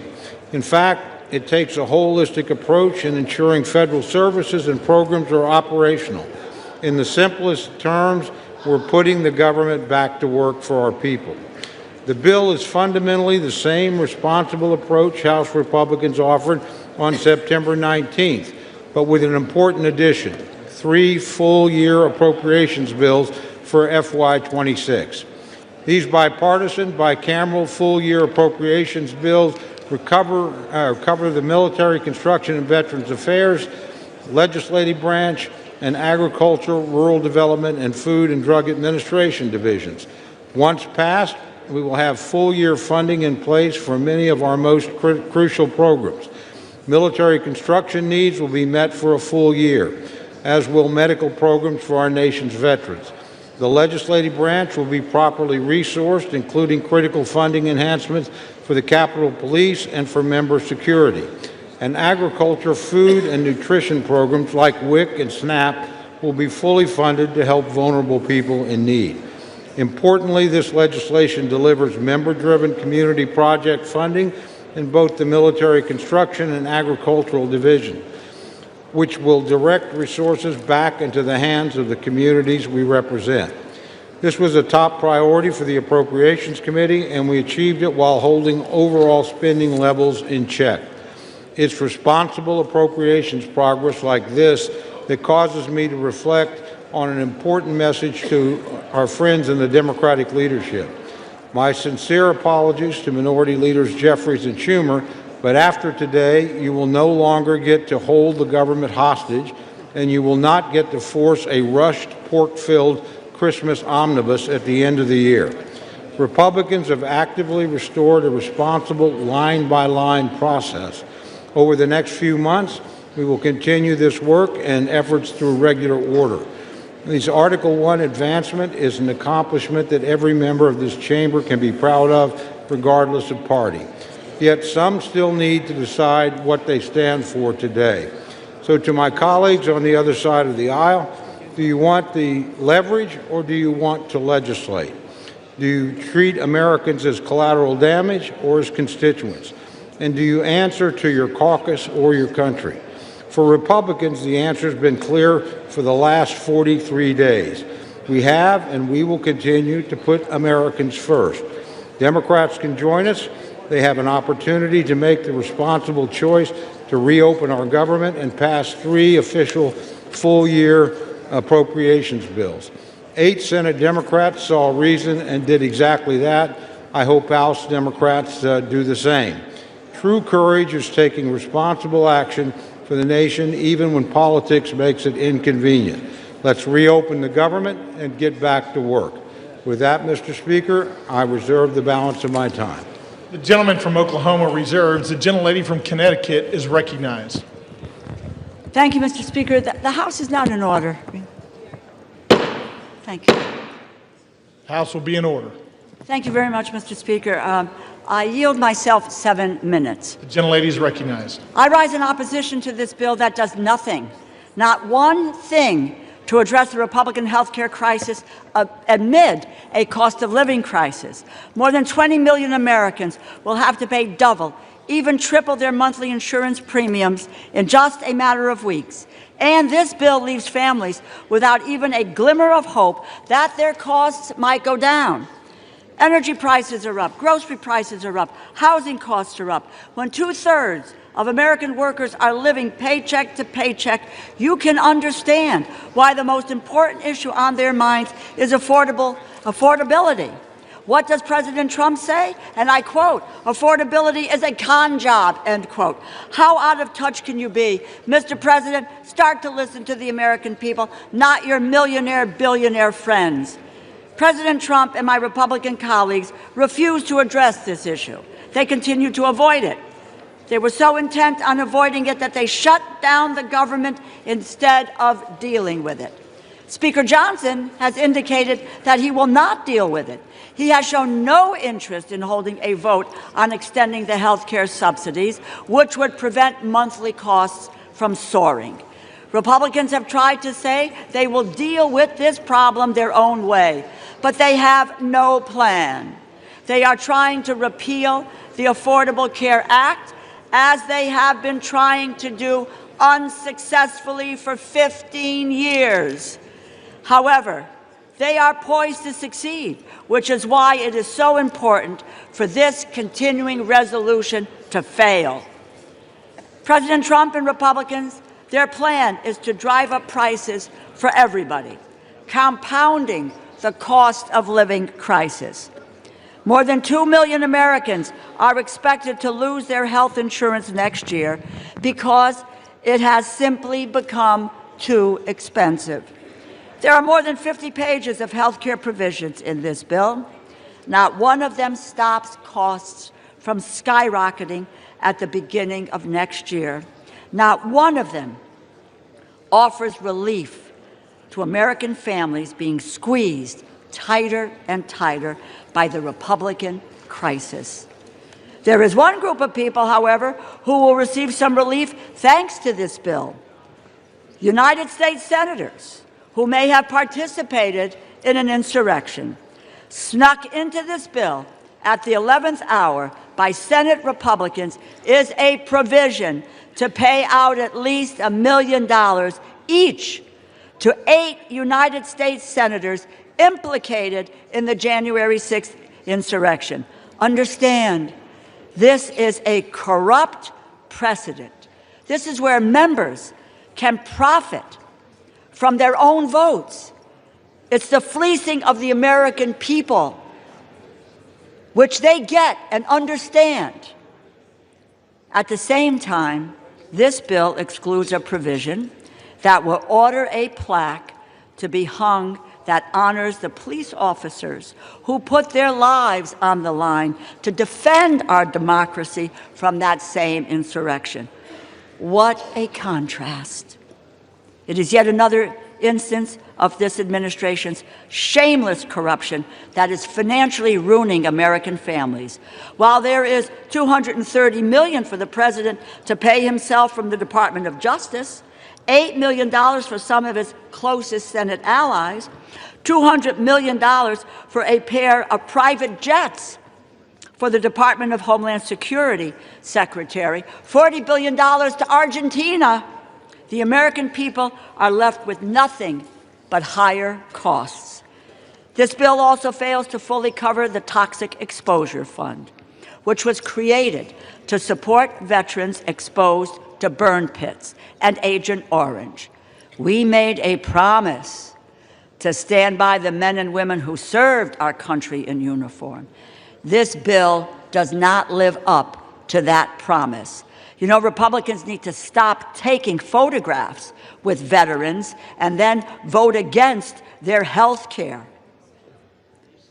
Those who lead in the appropriations process here believe in the constitutional power of the purse.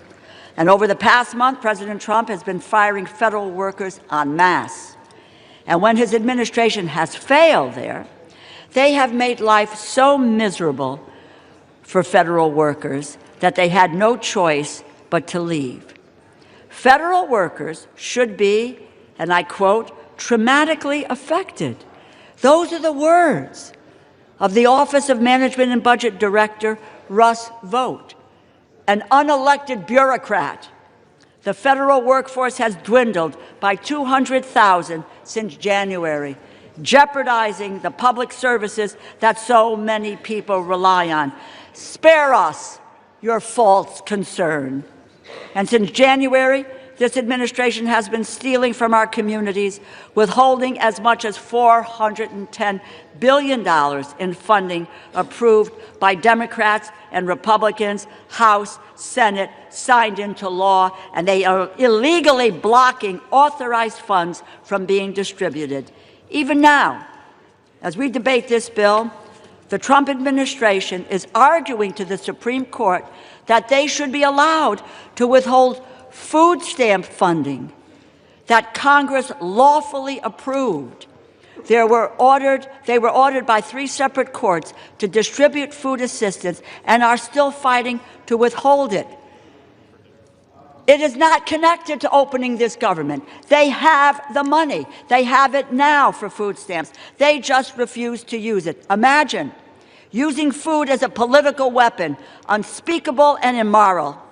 It seems like their only plan is to strip children of food assistance while kicking their parents off their health insurance. They have demonstrated that that is who they are. These are their true colors. You cannot expect Democrats to go along with any bipartisan funding deal if that agreement can be undone with a party line vote. Congress must assert its authority over the power of the purse. I encourage my colleagues to vote no, and I reserve the balance of my time. The gentlelady reserves. The gentleman from Oklahoma is recognized. Thank you, Mr. Speaker. Mr. Speaker, I yield 1 minute to our distinguished majority leader, the gentleman from Louisiana, Mr. Scalise. The gentleman from Louisiana is recognized for 1 minute. Thank you, Mr. Speaker, and thank my friend, the Chairman of the Appropriations, Mr. Cole from Oklahoma, for not only yielding, but for bringing this important bill to the floor.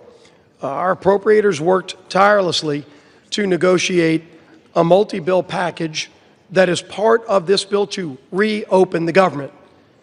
And we never should have been here, Mr. Speaker.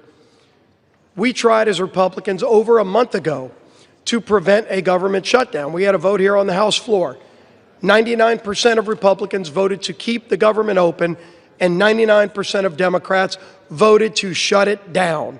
And then that bill went over to the Senate, and we watched for 42 days where time and time again, Democrats, just to appease their most radical base, continued to vote in unison to shut the government down. And during that shutdown, we saw millions of families experience pain, Mr. Speaker, pain and suffering that Democrats themselves acknowledged that they imposed on the American people. But they said over and over again, we have quote after quote from Democrats during the shutdown, that they needed to impose the suffering to get leverage, Mr. Speaker, to use the American people as pawns to get leverage. For what? For what? They ultimately filed an alternative bill, a $1.5 trillion mad spending spree that included things like $200 billion of taxpayer funding for illegals to get taxpayer benefits, while they gutted the $50 billion rural health care fund that we put in place in the Working Families Tax Cut. So, Mr. Speaker, anybody who comes up here and says they care about health care, they were also advocating to gut the $50 billion rural health care fund to provide $200 billion in taxpayer-funded health care benefits for illegals. It's insanity. And if you really want to look at where this all began, as some on the other side, Democrats, want to talk about a health care crisis, the health care law of the land is what many refer to as Obamacare. But let's remember the original name that Democrats gave that bill when they created it. They called it the Affordable Care Act. The Affordable Care Act. Only Democrats voted for it. Republicans knew it was going to be anything but affordable. It was going to interfere with the doctor-patient relationship, and unfortunately it's done that. But if you want to talk about affordable, and maybe the only other bill that's more laughable in its name is the Inflation Reduction Act. Yeah, that's another product brought to you by Democrat-only votes. The Inflation Reduction Act, which ushered in the inflation under Joe Biden that we're still trying to shake today. But the Affordable Care Act, Mr. Speaker, since it started, Americans have seen over 80% increases in their health care costs because of a Democrat-created bill that they want to now blame on Republicans. I understand why they would want to try to now pawn that off on somebody else. But then if you look over time, during COVID, they created a temporary relief fund, not to individuals, Mr. Speaker, but to insurance companies. Democrats created a temporary, they called it temporary in the law, temporary COVID relief tax credit to insurance companies to bail out big insurance companies who are seeing record profits, and that's now what they want Republicans to renew. An insurance company bailout that Democrats created to be temporary. They set it up to expire.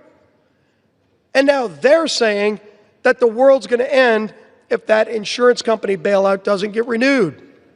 While at the same time, when we as Republicans worked to actually lower premiums for families, they fought it every step of the way. That's right.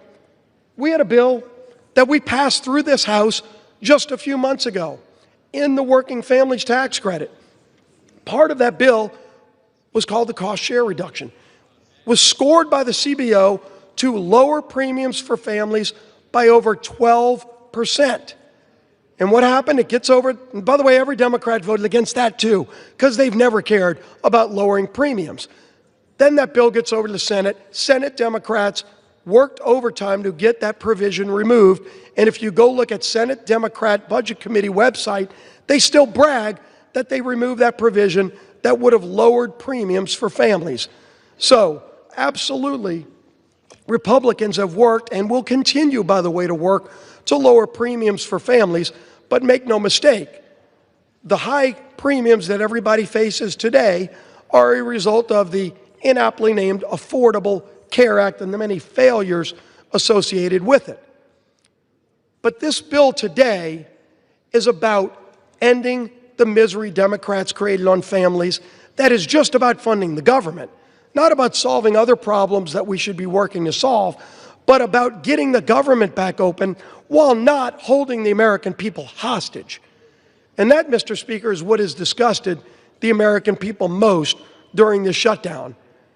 That should have never happened, but it's that it has caused real suffering for American families.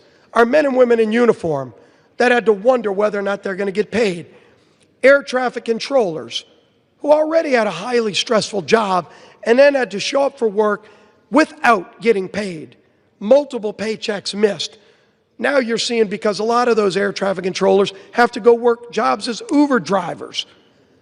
They aren't even being able to show up for work because they still have bills due, their rent's due. They're trying to put food on their table, and Democrats want to vote no tonight to keep denying them food. The 42 million SNAP recipients, those people that are low income that need those food benefits, if you vote no today, you are voting to deny those 42 million low-income families basic food needs. Don't talk about how much you care about low-income people and vote no tonight to deny them food, basic services, basic things that American families need who shouldn't be part of the leverage Democrats want to show their radical base that they're fighting Donald Trump because they're upset with the results of the election from November. It is time to end this madness, Mr. Speaker. Let's get this government back open. Let's go negotiate our differences, which are many, but let's do it while not continuing to hold the American people hostage. I urge my Democrat colleagues who have voted relentlessly to shut this government down and to impose this suffering on the American people to stop. Stop imposing the suffering.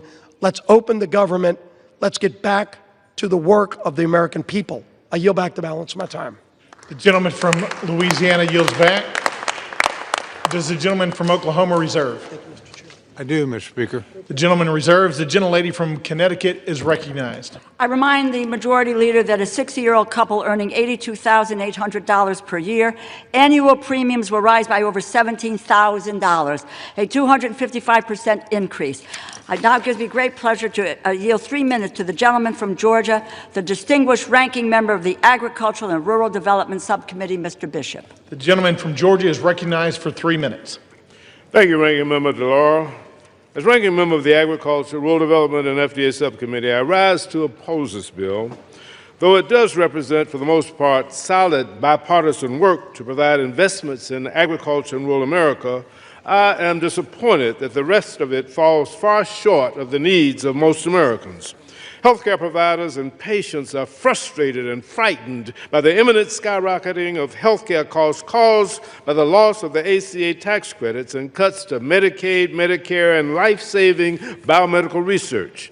My constituent, Angela Holmes, is unable to walk without debilitating pain. She's worried that without tax credits, she won't be able to afford health insurance to complete the multiple back surgeries she needs. For many Georgians, health care is a matter of life and death. Our Republican colleagues could have corrected this in the Rules Committee, but they rejected an amendment last night that would have lowered health premium costs. To me, that's unconscionable. So are the administration's actions during the shutdown. As a Christian, I'm outraged that USDA used the shutdown to illegally withhold SNAP from 42 million Americans. USDA had the chance to do the right thing and use designated contingency funds, but rejected it. And when ordered to do so by the courts, they fought all the way to the Supreme Court to keep hungry families from receiving food. America produces the highest quality, safest, most affordable, and abundant food, fiber, and medicine anywhere in the world. To that end, this bill provides many welcome investments. It fully funds SNAP and WIC, replenishes the SNAP and WIC contingency funds, and fully funds cash value vouchers for fruits and vegetables for women and children. It also helps rural America by providing $1 billion in single-family direct home loans, $120 million over the House level, and funding water and wastewater programs at $446 million, both issues that Democrats tried to address in full committee. The bill provides $1.8 billion for the Agricultural Research Service, $1.6 billion for NIFA, protecting farmers, small businesses, and families against President Trump's budget request to eliminate land-grant university research and extension activities across the country. I'm pleased to see that the bill language requires USDA to notify Congress before canceling grants over $1 million. The agricultural portion of this bill does make positive steps in the right direction. The bill discards many of the harmful policy riders, which in the House bill, yet it does not go far enough to negate House language falsely questioning the safety of mifepristone and encouraging FDA to explore liability protections for certain infant formula manufacturers, over which the agency has absolutely no jurisdiction. And while the overall funding package may reopen the government for a month or two, this bill does not address the breach of trust this administration has demonstrated since January. They fail to follow the law, and we cannot trust that they will even execute this bill if we vote on it today. The gentleman's time has expired. They have 15 seconds. 15 seconds. The gentleman is recognized for an additional 15 seconds. They fail to follow the law, and we can't trust that they'll execute the law. They cut SNAP by 20% in the big ugly bill this summer, dismounted funded federal programs, fired federal workers, and illegally ignored court orders.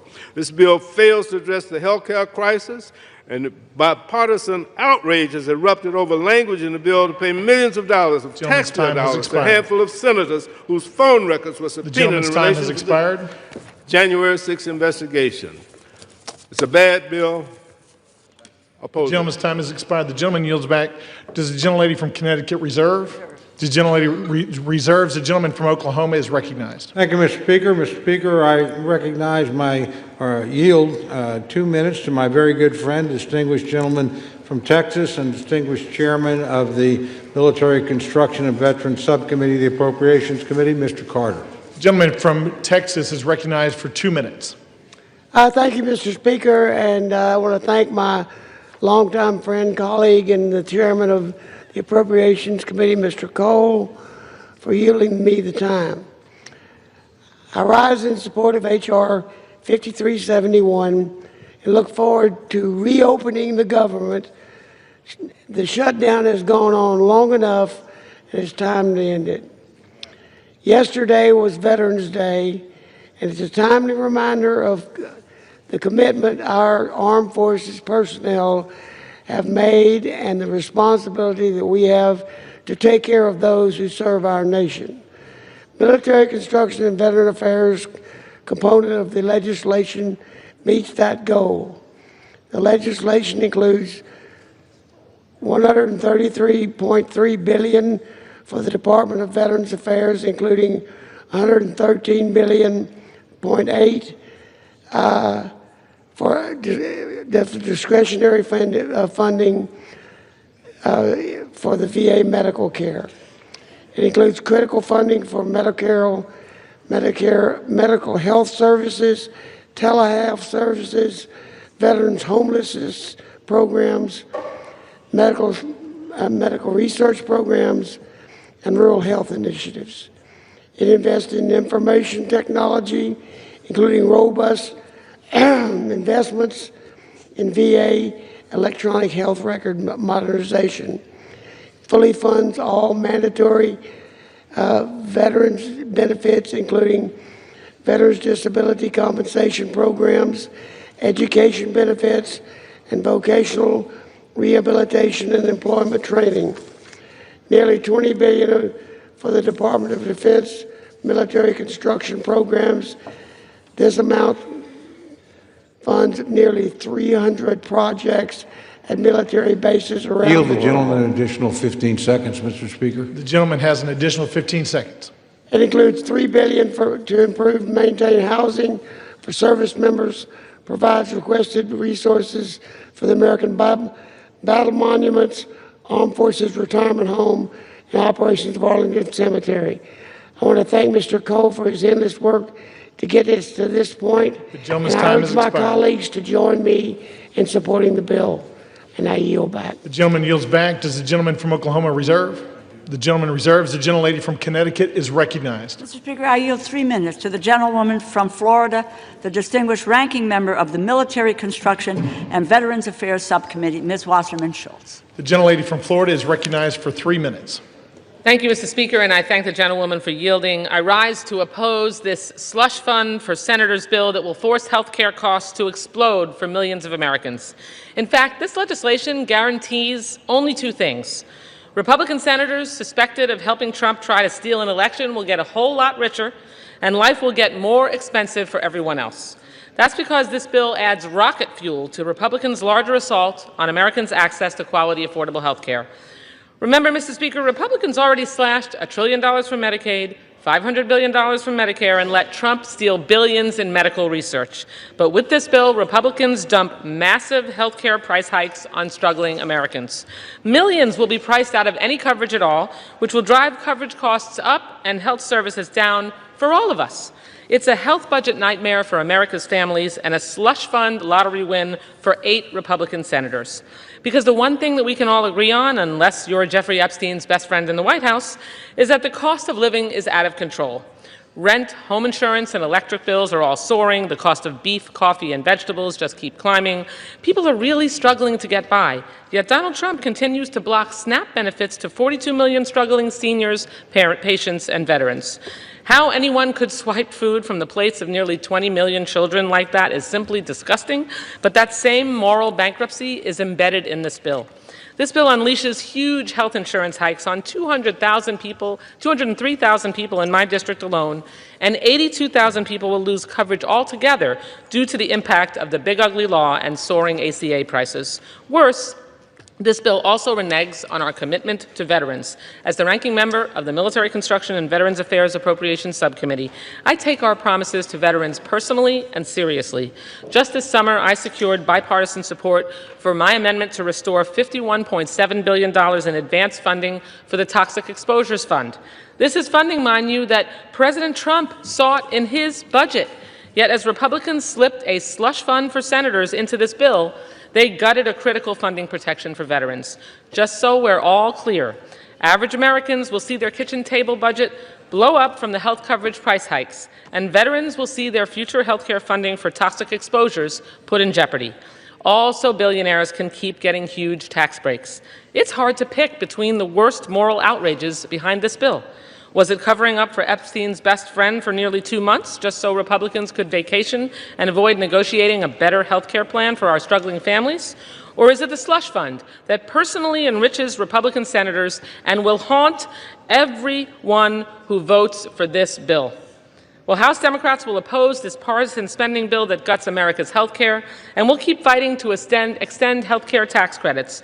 Donald Trump and Republicans broke their promise to lower costs, and this bill certainly cements that betrayal. But Democrats will stand by our promise to lower costs, and we'll make sure every American knows Republicans are responsible for this devastating health care crisis. Gentlelady's time has expired. The gentlelady yields back. The gentlelady from Connecticut reserves. The gentleman from Oklahoma is recognized. Thank you very much, Mr. Speaker. Mr. Speaker, I yield 2 minutes to my very good friend, distinguished chairman of the Agriculture Subcommittee of the Committee on Appropriation, Dr. Harris of Maryland. The gentleman from Maryland is recognized for 2 minutes.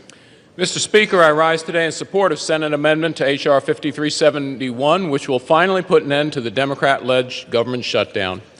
Millions of Americans have suffered because they refuse to reopen the government, harming those who depend on SNAP benefits, federal workers, Border Patrol agents, and our troops who are uncertain about their next paycheck.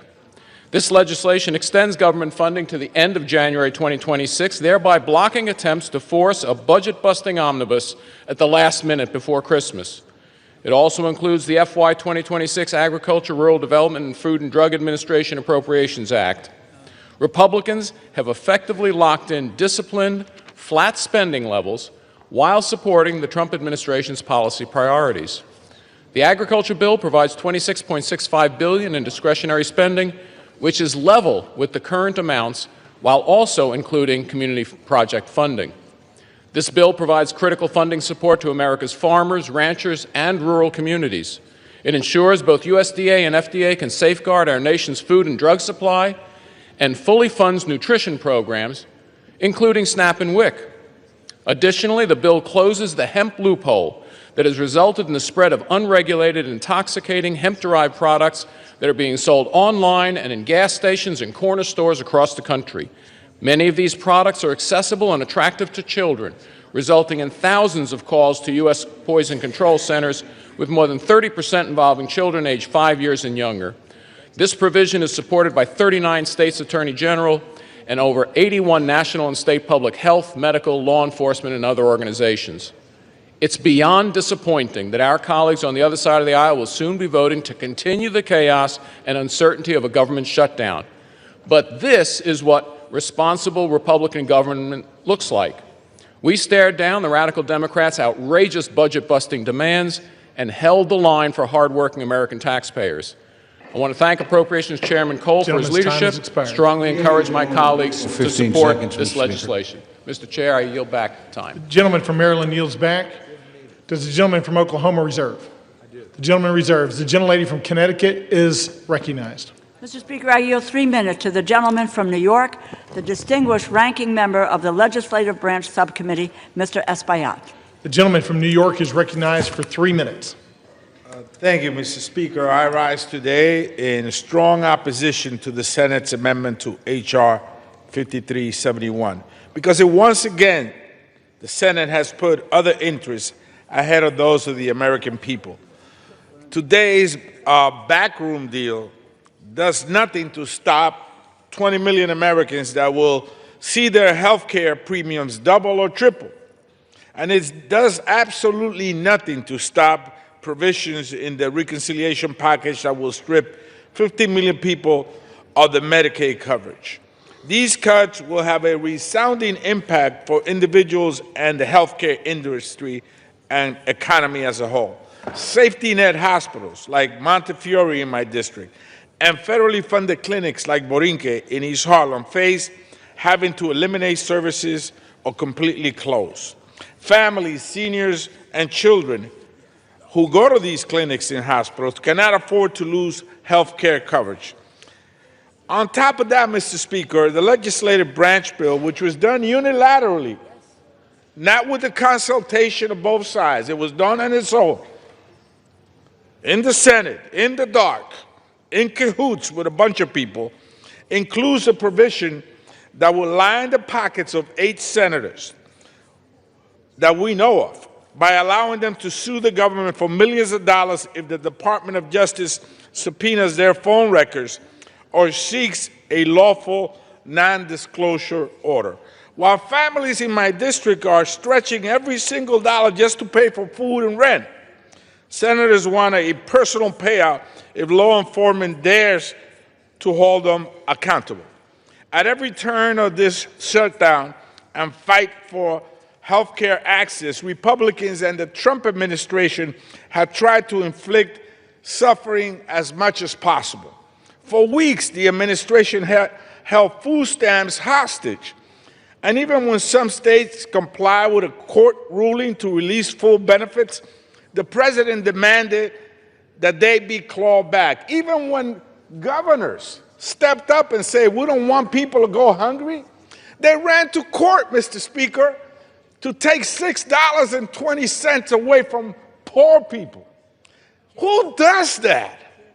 Explain that to me. Who takes $6.20 away from a single mom or a hungry senior?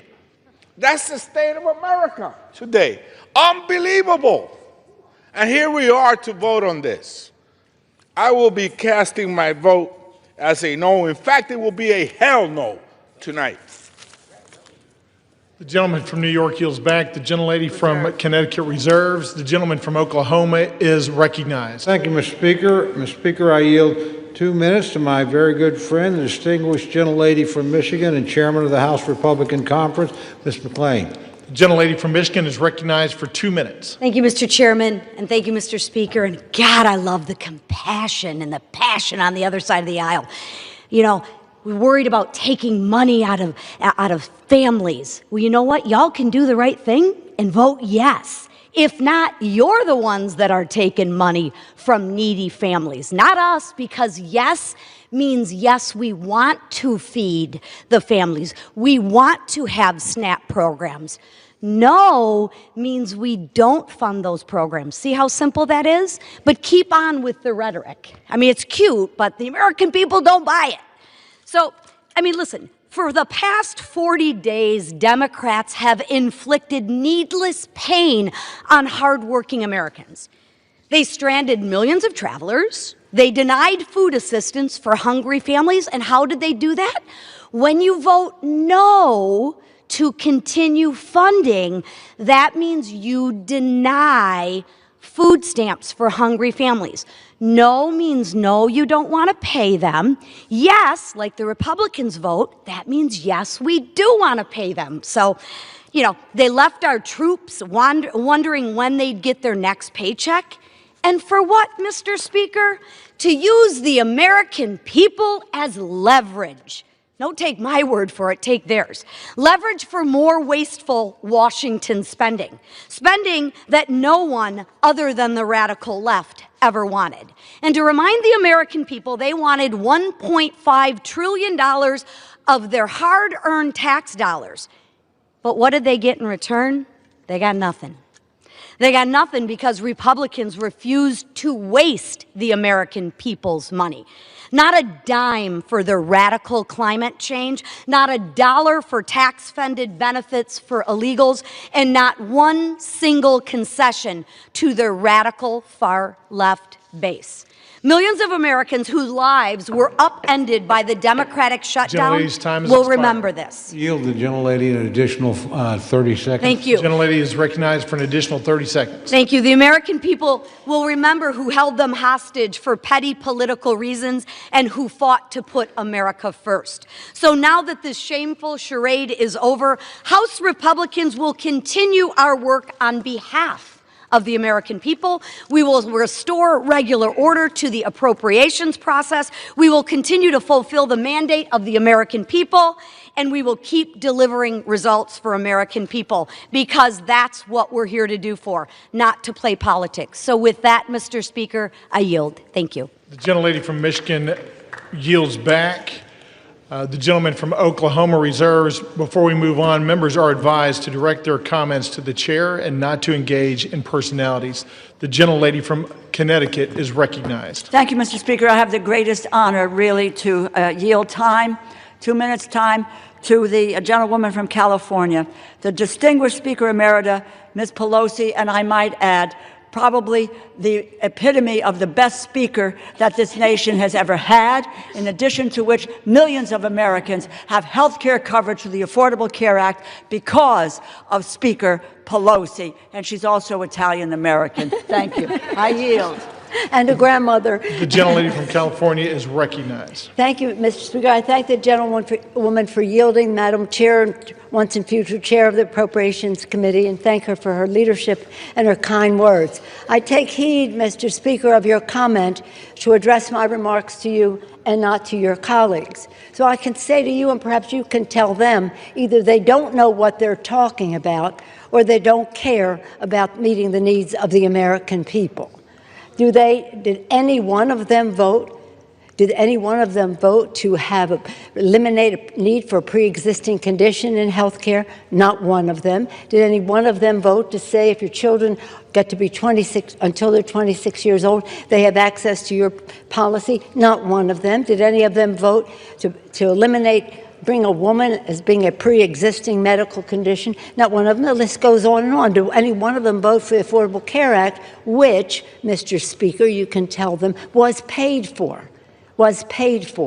And then later, when we decided that we could extend the tax credits further so more people could have more access to care, did anyone vote for that? No. So all they have done is try to eliminate access to health care in our country. The public is catching on to them. You might tell them if a woman is born with a child that has a heart condition, she's out of luck with what they are proposing. If a father gets a stroke, forget about it. If you have a sibling with a disability, they don't care. And if your wife has breast cancer, you've got big bills to pay because they want to take away health care, whether it's Medicaid to tens of millions of people, $500 billion from Medicare for seniors and people with disabilities, millions of dollars added to the cost for families for access to the Affordable Care Act. The list goes on and on. Either they don't know or they don't care. I'll say one more thing as a grandmother and a mother. How about the President of the United States on Halloween night having a Halloween party, and saying to the Supreme Court, please don't make me feed the children or the poor people in our country. Going to the Supreme Court for that means cruelty is not even comes close to the word that is needed for that kind of behavior. The worst president for children America has ever seen. I yield back. The gentlelady from California yields back. The gentlelady from Connecticut reserves. The gentleman from Oklahoma is recognized. Thank you, Mr. Speaker. Mr. Speaker, I yield 2 minutes to my very good friend, distinguished gentleman from West Virginia and member of the Legislative Branch Subcommittee and Committee of Appropriations, Mr. Moore. The gentleman from West Virginia is recognized for 2 minutes. Thank you, Mr. Speaker. I rise today to support the Senate amendment to H.R. 5371, which includes full funding for the legislative branch. I'm honored to serve as the vice chairman of the Legislative Branch Subcommittee, and I'm grateful to Chairman Valadao for his leadership on that committee. It has been a long road to bring this bill to the floor, a road that was made significantly longer by totally unnecessary Schumer shutdown that we've been living in. The bill before us not only reopens the entire government, but ensures that the House and its supporting agencies remain working for the American people. The bill invests in safety and security. It increases funding for the Capitol Police, provides support for security programs through the House Sergeant at Arms, and is tough on foreign adversaries, including language I wrote, preventing the purchase of technology tied to the Chinese Communist Party. I want to thank Chairman Cole for his leadership and Ranking Member Espaillat and our subcommittee members and their staff and our staff and their work. And I urge my colleagues to vote yes. I yield back. The gentleman from West Virginia yields back. The gentleman from Oklahoma reserves. The gentlelady from Connecticut is recognized. Mr. Speaker, I yield 1 minute to the gentlewoman from Ohio, the distinguished ranking member of the Energy and Water Subcommittee, Ms. Kaptur. The gentlelady from Ohio is recognized for 1 minute. I thank the ranking member for yielding, Congresswoman DeLauro. Congress today should vote for affordable health insurance for Americans and reduce its rising costs. Instead, in the dead of night, 8 Senate Republicans slipped into this bill a payola for themselves, literally raking millions of dollars to themselves. This payola, it's called corruption. Corruption. Millions of taxpayer dollars now are slated for Senators Graham, Hagerty, Hawley, Sullivan, Tuberville, Johnson, Loomis, and Blackburn. Each is teed up to personally rake in a minimum of $500,000 up to $1.5 million. Meanwhile, the American people need more affordable health insurance, but these senators, with their House allies, are lining their own pockets. I say no more tax breaks to billionaires and no payoffs to U.S. senators. This is what happens when power serves itself instead of the people. This isn't leadership, it's corruption disguised as legislation. Will the gentleman yield me 10 seconds? The gentlewoman's time has expired. No? Let's cleanse America of disgusting corruption. Power corrupts, absolute power corrupts absolutely. The gentleman from Connecticut reserves. The gentleman from Oklahoma is recognized. Thank you very much, Mr. Speaker. Mr. Speaker, I yield 2 minutes to my very good friend, distinguished member from Washington and distinguished member of the Appropriations Committee, Mr. Newhouse. The gentleman is recognized. Thank you, Mr. Cole, for yielding the time. Mr. Speaker, over 40 days after the Senate Democrats shut down the federal government, we are finally reopening. The result of the shutdown has been thousands of employee furloughs, major disruptions to our air travel, service members going without pay, delayed food assistance for low-income individuals and families, and much, much more. Mr. Speaker, as a member of the House Appropriations Committee, the responsibility of funding the federal government is one that I take very seriously, especially in light of our nation's debt surpassing $38 trillion. The performative tactics that we have watched over the last 7 weeks have truly been a disservice to Americans. And my friends across the aisle should never have put leverage or politics over those people that they represent. But the most important thing right now is that we get back to work, making sure the federal government can provide the essential services that people depend on, and that Congress can continue working to pass full-year funding legislation providing responsible federal spending and fund those essential services. Mr. Speaker, we are making significant progress with the inclusion of these 3 appropriation bills, but our work is far from over. I encourage all my colleagues on both sides of the aisle to support this deal, vote to end this unnecessary shutdown, and help us get back to the business of hardworking Americans across this country. Thank you, and I yield back. The gentleman yields. The gentleman from Oklahoma reserves. The gentlewoman from Connecticut is recognized. Speaker, I yield 1 minute to the gentlewoman from Minnesota, the distinguished ranking member of the Defense Subcommittee, Ms. McCollum. The gentlewoman is recognized. Mr. Speaker, Donald Trump and Republicans control the entire government. For 42 days, Republicans shut it down. Why? Because they refuse to extend tax credits to help millions of Americans afford their health care. And if that wasn't bad enough, President Trump even withheld food assistance during the shutdown. Hunger should never be used as a weapon. The CR continues the Republican health care crisis. The Speaker's already said he won't hold a vote to extend the Affordable Care Act tax credits to reduce health care costs for Americans. So now my constituents are going to have to choose between heating their homes, feeding their families, or taking their children to the doctor. It's a terrible deal for the American people. Americans deserve an open and transparent government that works for them. They deserve access to affordable health care, nutritious food for their families. And that's what Democrats are fighting for. I wish the President and the Republicans would join us in this fight and share our priorities. I yield back. The gentlewoman from Connecticut reserves. The gentleman from Oklahoma is recognized. Thank you very much, Mr. Speaker. I yield 1 minute to my very good friend, The gentleman from Missouri and member of the Appropriations Committee, Mr. Alford. The gentleman is recognized. Well, thank you, Chairman Cole, for your leadership. Mr. Speaker, in the words of Yogi Berra, this seems like deja vu all over again. 59 days ago, I stood at this very lectern debating the ranking member and a friend of mine over the continuing resolution to keep our government open. On September 19th, we did our work in this body, but Senate Democrats chose to hold America hostage with the Schumer shutdown.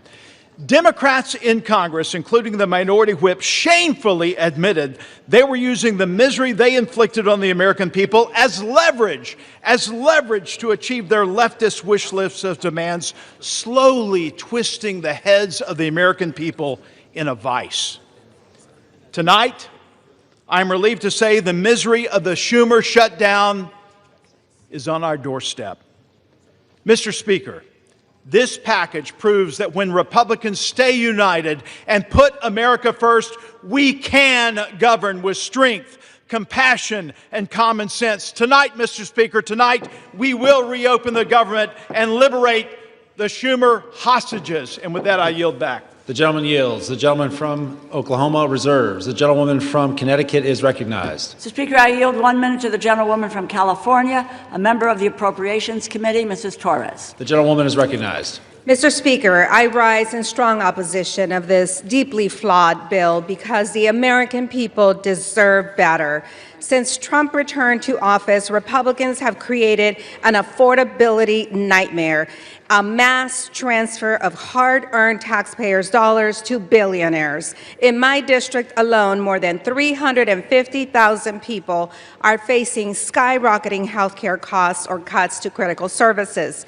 Republicans shut down the government instead of finding bipartisan solutions to keep care affordable and took a 7-week paid hiatus, during doubling health care costs for working families, cutting off food assistance right before Thanksgiving, and letting Trump spend his holidays pardoning insurrectionists, enriching billionaires, cozying up to dictators, and building himself a new ballroom, all while taking food away from families in need. And now Senate Republicans want to reward themselves with a taxpayer-funded handout. Shameful, shameful, shameful. House Republicans should be here doing their jobs, not making life harder for working families. I urge a no vote. Members are advised to direct their comments to the chair and not to engage in personalities toward the president. The gentlewoman from Connecticut reserves. The gentleman from Oklahoma is recognized. Thank you, Mr. Speaker. Mr. Speaker, I yield 1 minute to my very good friend, distinguished gentleman from Texas and chairman of the House Budget Committee, Mr. Arrington. The gentleman is recognized. Mr. Speaker, the Democrats rejecting a clean CR, shutting the government down, creating all the havoc, the pain and suffering for our fellow Americans is so obviously disingenuous. They never vote against clean CRs. Never. For 4 years under Biden, you all didn't reject one clean CR. Chuck Schumer, in 44 years, never rejected a clean CR.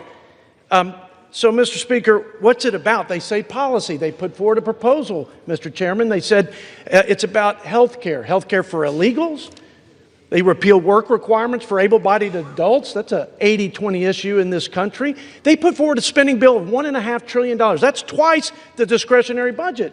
Mr. Chairman, they'd be spending more money than we've ever spent outside of COVID. That's their counter-proposal. It's not only disingenuous, it's unserious. So what's it about? It's about politics. It's about resisting and fighting and undermining Donald Trump. But here's the deal. They're not fighting and resisting Donald Trump. They're undermining the will of the American people that gave Trump the presidency. Yield the gentleman an additional 15 seconds. The gentleman is recognized. They undermined the will of the people who overwhelmingly elected President Trump and gave him the mandate of the America First agenda. So you're not resisting us. You're posturing and placating the radical left. And you are holding back what the American people wanted, and that was a new direction for this country. I yield back. Members are reminded to please direct their comments only to the chair. The gentleman from Oklahoma reserves. The gentlewoman from Connecticut is recognized. Mr. Speaker, I yield 1 minute to the gentleman from New Jersey, the distinguished ranking member of the Energy and Commerce Committee, Mr. Pallone. The gentleman is recognized. Thank you, Mr. Speaker. I want my colleagues to understand that when the Affordable Care Act was adopted, it was adopted for middle-class people who could not afford health insurance. They had no other option.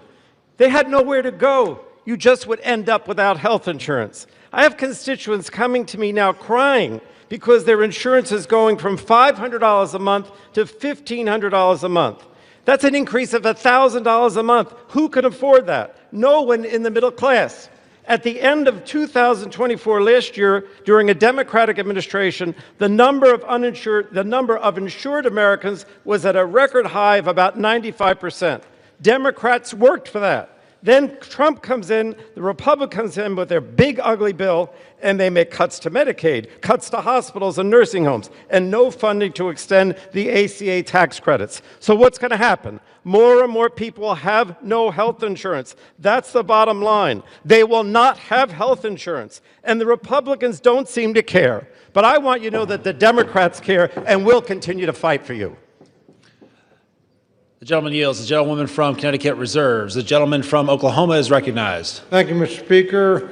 Speaker, I yield 1 minute to the distinguished gentleman from Guam, my very good friend, Mr. Moylan. The gentleman is recognized.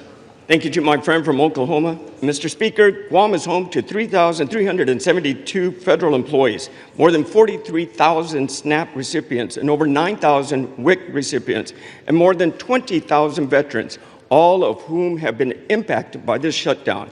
If we continue to put politics over our country, my constituents will continue to suffer. Simply put, this gets us back on track, ensures funding for those who need it is in place, and turns the lights back on. This bill ensures that families receive the assistance they need, veterans have access to care, and our island is reimbursed for the sacrifice we made to keep federal programs running during this difficult time.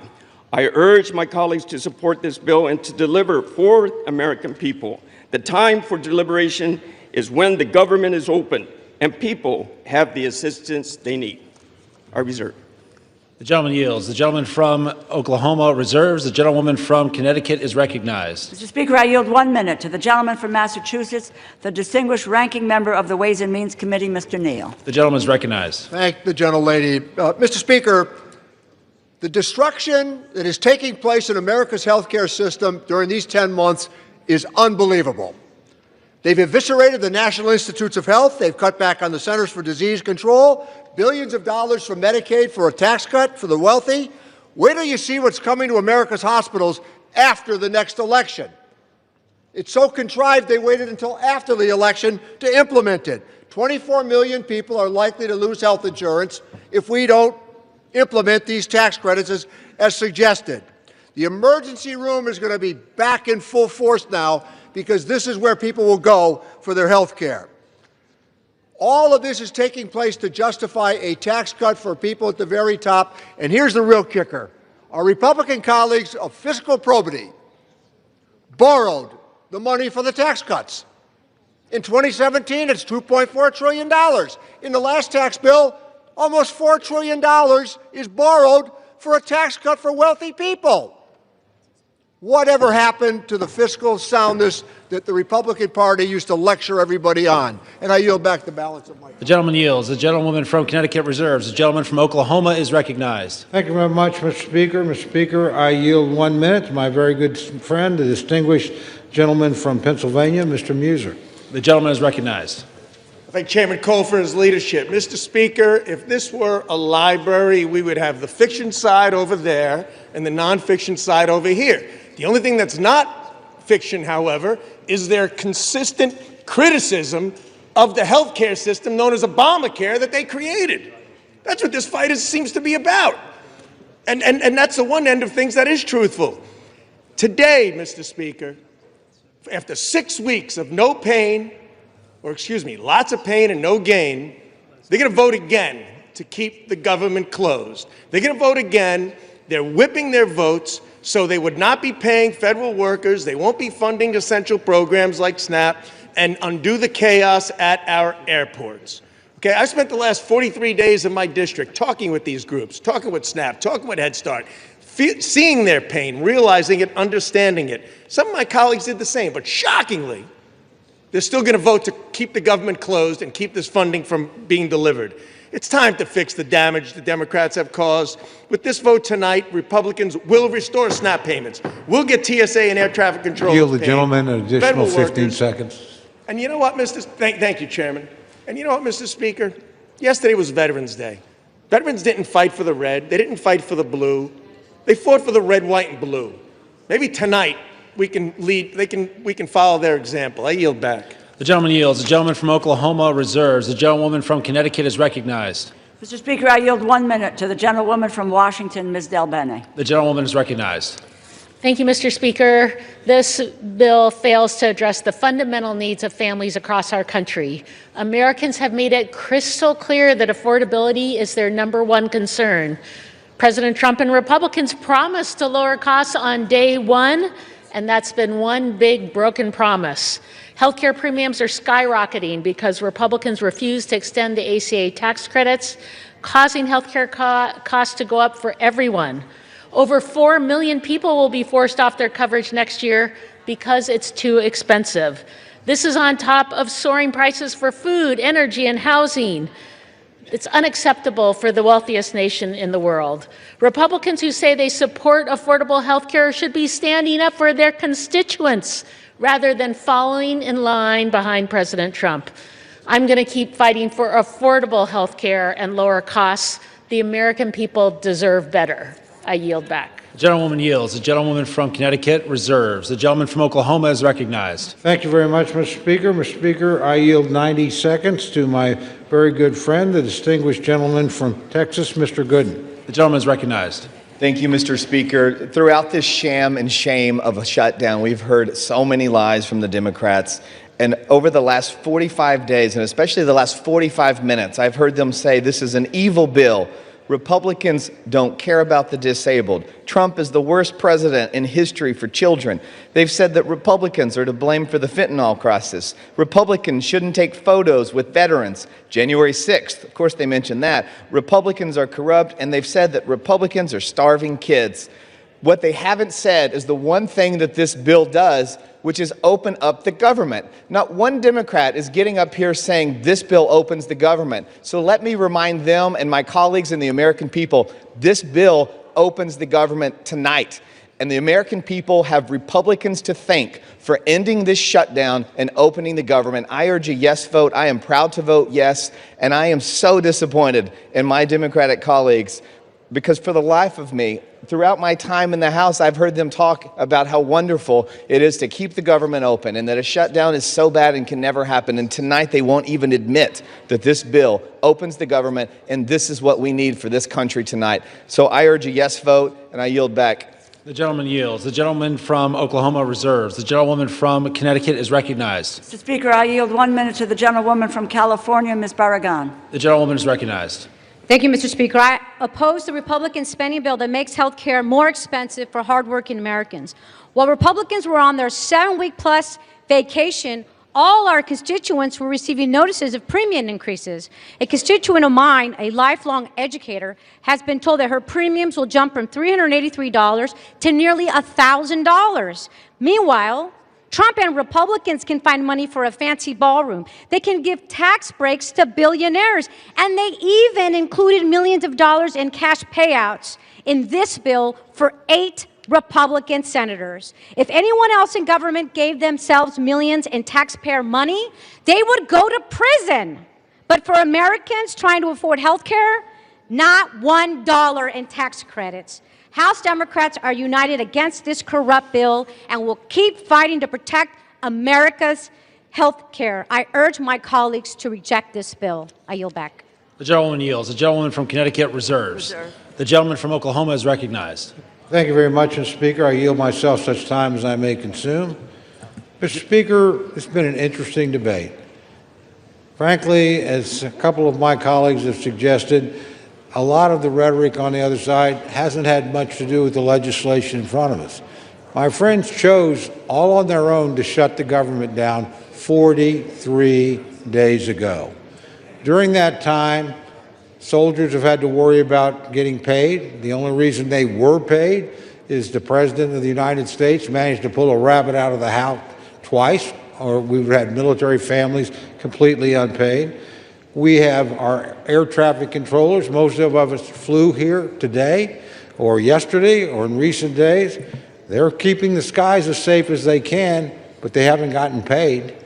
We're in this Capitol building. We're under the protection of the Capitol Police. They do a splendid job. They keep doing their job. They haven't been paid.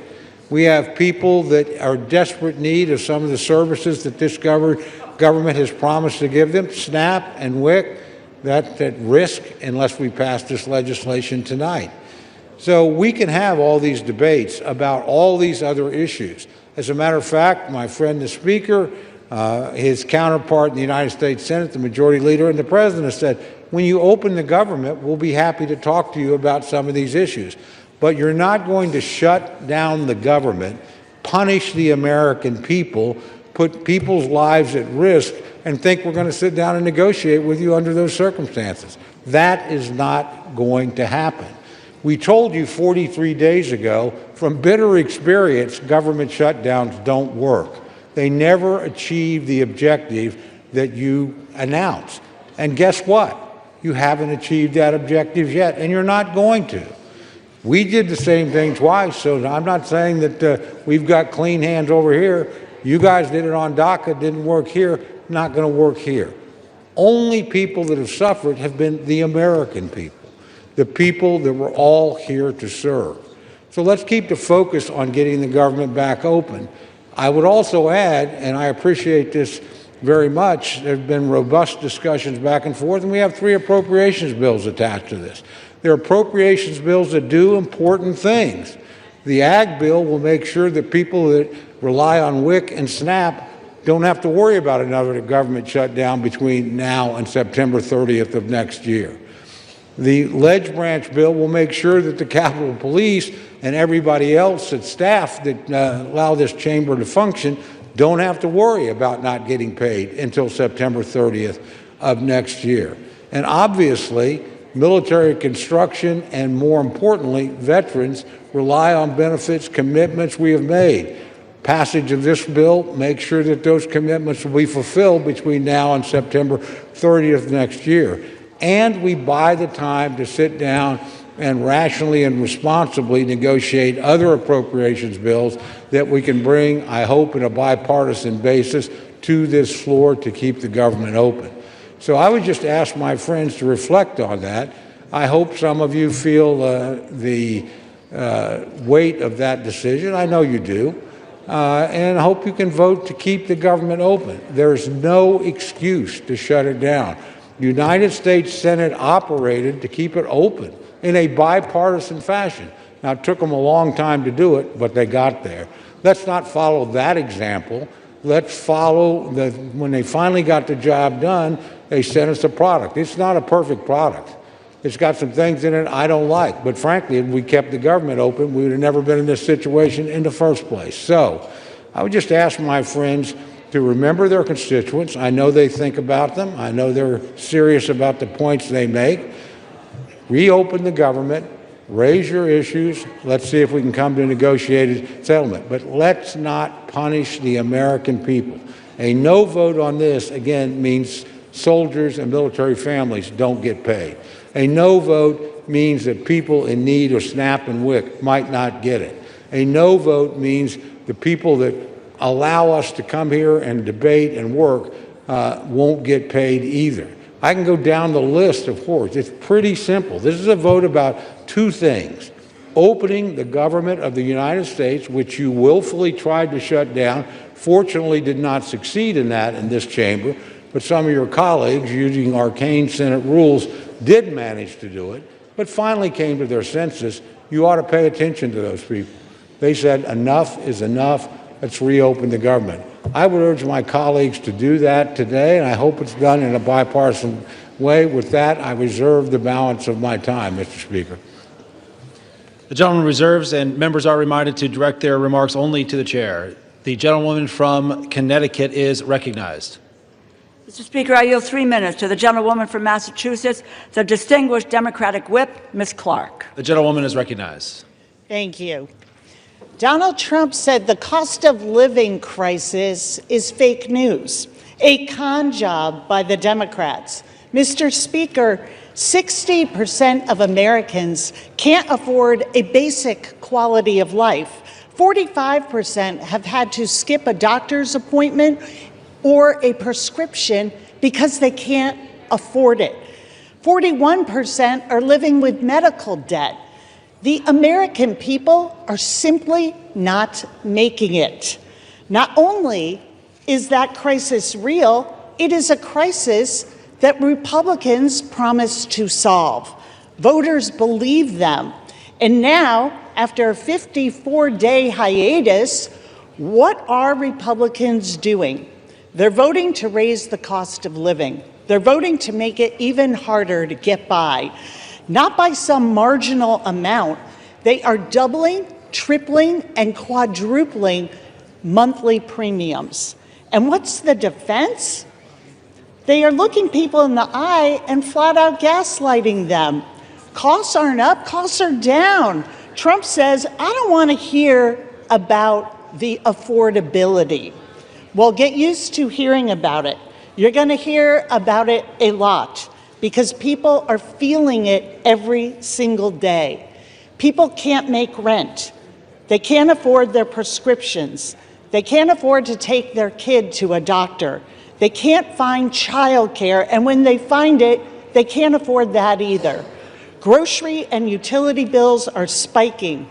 This is the crisis of our time, and it's about to get exponentially worse because the GOP's craven allegiance to billionaires over working people. The cost of living crisis is not fake news. It's not a perception issue. It is daily life for the people that we all represent. So let's do something about it. Let's reject this budget. Let's stop the health care cuts. Let's stop the premium hikes. Let's stop the hospital closures. And let's stop the billionaire giveaways. I yield back. The gentlewoman yields. The gentlewoman from Connecticut reserves. The gentleman from Oklahoma is recognized. Thank you, Mr. Speaker. I reserve. The gentleman reserves. The gentlewoman from Connecticut is recognized. Mr. Speaker, this bill fails to prevent health care costs from skyrocketing. It fails to address the crisis of affordability. It fails to keep our promise to veterans. It provides a $1 million jackpot to 8 senators. It fails to protect Congress's power of the purse. I encourage my colleagues to vote no, and I have the honor of yielding 1 minute to the gentleman from New York, our distinguished Democratic leader, Mr. Hakeem Jeffries. The gentleman is recognized.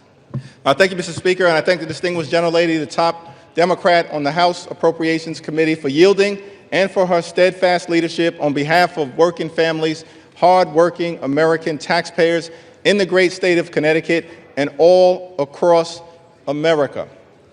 Mr. Speaker, I rise today in strong opposition to this woefully inadequate spending bill that fails to decisively address the Republican health care crisis and fails to extend the Affordable Care Act tax credits for tens of millions of Americans. Mr. Speaker, before I say anything further, let me say to our men and women in uniform, to our active duty troops, to our hardworking federal employees, to our civil servants, to our TSA agents, to our Capitol Police, to our staff here in the House of Representatives, to our air traffic controllers, thank you for your service. Thank you for your sacrifice. Thank you for the work that you do on behalf of the American people each and every day. And it's our promise to all of you that we will continue to work hard to make sure that you are treated with the dignity and respect that you deserve. In a year in which the Trump administration has gone after hardworking federal employees relentlessly, including firing more than 200,000 federal employees prior to the start of the Trump Republican shutdown. Republicans control the House, the Senate, and the presidency. Donald Trump and Republicans made the decision to shut the government down, the longest shutdown in American history. Would rather do that than provide health care that's affordable to working class Americans, middle class Americans, and hardworking American taxpayers.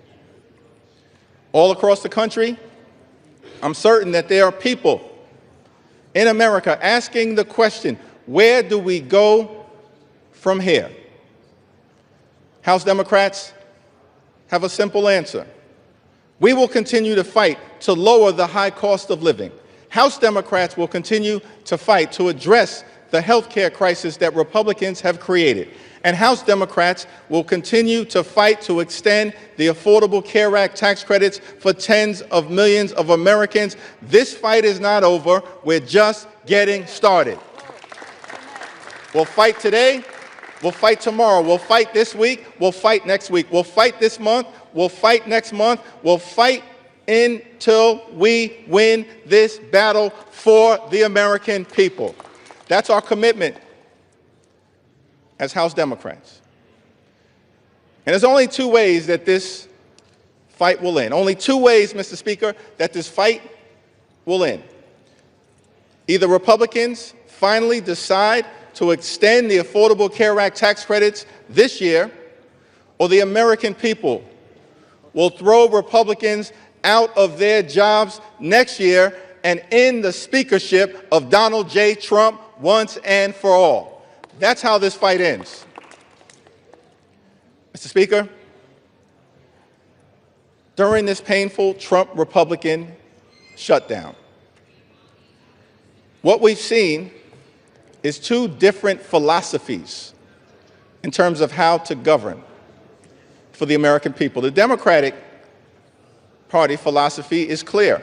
We are ready, willing, and able to find bipartisan common ground anytime, any place, to enact spending agreements that actually make life better for the American people. But in order to do that, we need to have partners on the other side of the aisle who are actually willing to find a bipartisan path forward.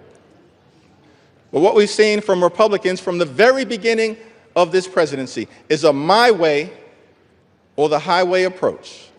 That's been the Republican philosophy. Jam your extremism down the throats of the American people.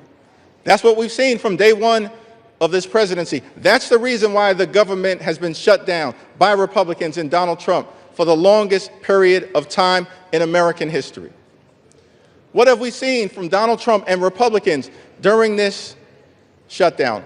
A consistent unwillingness to actually find common ground in order to make life better for the American people. Donald Trump, during this shutdown, found the time to play golf week after week after week. Donald Trump found the time to pardon serial fraudsters like George Santos and Rudolph Giuliani. Donald Trump found the time to meet with the Chinese Communist Party.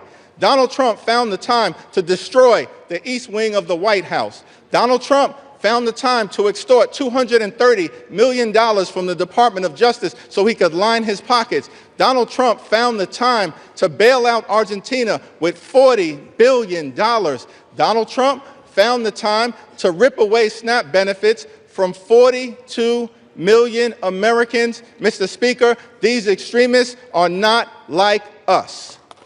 They're not like us. They have zero interest in fighting hard to make life better for the American people. Their philosophy, my way or the highway, our response, get lost. We're going to continue to fight hard on behalf of the American people. In the midst of a health care crisis and a cost of living crisis that is very real, despite what Donald Trump, the leader of the Republican Party, has to say. He claims there is no affordability crisis in the United States of America. But why would anyone believe anything that Donald Trump or Republicans have to say on this issue? Because throughout 2024, before the election, Republicans in the House and in the Senate and Donald Trump on the campaign trail spent all of their time saying that costs were going to go down on day one. But costs haven't gone down. Republicans haven't done a damn thing to lower the high cost of living. Costs haven't gone down in this country. Costs have gone up. Inflation is on the way up. Housing costs, out of control. Grocery costs, out of control. Electricity bills, out of control. Healthcare costs, skyrocketing, out of control. And in the midst of this affordability crisis, seeing this, Democrats said, we've got to fight to make sure that we extend the Affordable Care Act tax credits so that tens of millions of people, working class folks, middle class folks, people in rural America, working class America, small town America, the heartland of America, black and brown communities all throughout America, don't experience premium increases that in some cases will go up by $1,000 or $2,000 per year. In many cases, month after month after month, $1,000 or $2,000 per month, tens of thousands of dollars per year. Unacceptable in this country, the wealthiest country in the history of the world. And this is in the midst of a Republican health care crisis. Republicans enacted the largest cut to Medicaid in American history, ripped health insurance away from 14 million Americans. As a result of Republican policies, hospitals, nursing homes, and community-based health centers are closing all across America, including in rural parts of this great country of ours. And now, because of Republican refusal to extend the Affordable Care Act tax credits, tens of millions of Americans are at risk of being unable to afford to go see a doctor when they need one. In this country, the wealthiest country in the history of the world, it can't be the case that health care is simply a privilege for the wealthy, the well-off, and the well-connected. Mr. Speaker, that's the Republican perspective. We believe as Democrats that health care has to be a right, and a right that's affordable and available to every single American in the United States. That's what this fight is all about. And that's what the fight will continue to be about as we move forward. Many of my Republican colleagues have suggested that they want to deal with the health care affordability issue, that they want to address the Republican health care crisis that's devastating people all across this country. Well, we have an opportunity for you to do so. There's a discharge petition connected to legislation that House Democrats have introduced to extend the Affordable Care Act tax credits for 3 years, because we believe that working class Americans, middle class Americans, and everyday Americans deserve the same level of certainty that Republicans always provide to the wealthy, the well-off, and their well-connected donors. Working class Americans deserve that level of certainty. So join us in extending the Affordable Care Act tax credits. It's not too late. We're in the midst of open enrollment, but the tax credits expire on December 31st. And we will stay on this issue until we get this issue resolved for everyday Americans. Mr. Speaker, as I close, I've had the opportunity, as many of us do, to serve in the United States Congress with legendary figures, too numerous to mention. Legendary members, of course, Speaker Emerita Nancy Pelosi, Steny Hoyer, the great Jim Clyburn, Maxine Waters, Elijah Cummings, Charlie Rangel, our own Marcy Kaptur, the longest-serving woman in the history of the United States House of Representatives. We've all had the opportunity to serve with legendary members, John Dingell, too numerous to mention. But one can't call that role without calling the name of the great John Lewis. I had the distinct honor of serving with John Lewis for several terms. Many of us here in the House of Representatives did. I'll never forget, on my first day in the Congress, I had the opportunity to meet John Lewis for the first time in person. And he called me over to see him on the House floor, and he just asked me a simple question. He said, "Are you the new guy?" And I said, "Yes, sir, Mr. Lewis, I am." And he said, well, we're colleagues now. You don't have to call me Mr. Lewis. You can call me John. I said, yes, sir, Mr. Lewis, I understand. And then he said to me, you're from Brooklyn, right? Now, Mr. Speaker, I got to be honest, I was tempted to say, Brooklyn is always in the house. But instead, since my mother raised me with some sense, Lenita Jeffries, I said, yes, sir, I'm from Brooklyn. And then he said something to me that I've never forgotten. He said, well, I hear some positive things about you from your predecessor, but Washington, D.C., young man, can be a rough place. So I don't want you to get into any trouble unless it's good trouble. And I just wanted to stop by on the House floor to make sure it was clear to the American people that the spirit of John Lewis lives amongst House Democrats, and we will continue to get into good trouble to make their life better. That's our commitment to every single American all across this country, from this day and for every day moving forward. And it was John Lewis who said to us that ours is not the struggle of one day, 1 week, or 1 year. Ours is the struggle of a lifetime, and maybe even many lifetimes. And each one of us in every generation must do our part. Mr. Lewis, we love you. We were blessed by our opportunity to serve with you, and House Democrats are here to do our part. We're in this fight until we win this fight for the American people. I yield back.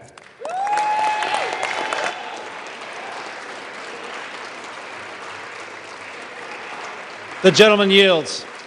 Members are reminded to refrain from engaging in personalities towards the president. The gentlewoman from Connecticut has 30 seconds remaining and is recognized. I yield back the balance of my time. The gentlewoman from Connecticut yields. The gentleman from Oklahoma is recognized. Thank you very much, Mr. Speaker. It's my distinct pleasure to yield the balance of our time to the distinguished Speaker of the House, my very good friend and a person I admire greatly. 1 minute. 1 minute. I'm actually just going to hold you to 1 minute, Mr. Speaker. My good friend, the gentleman from Louisiana, Speaker Mike Johnson. The gentleman from Louisiana is recognized. Thank you.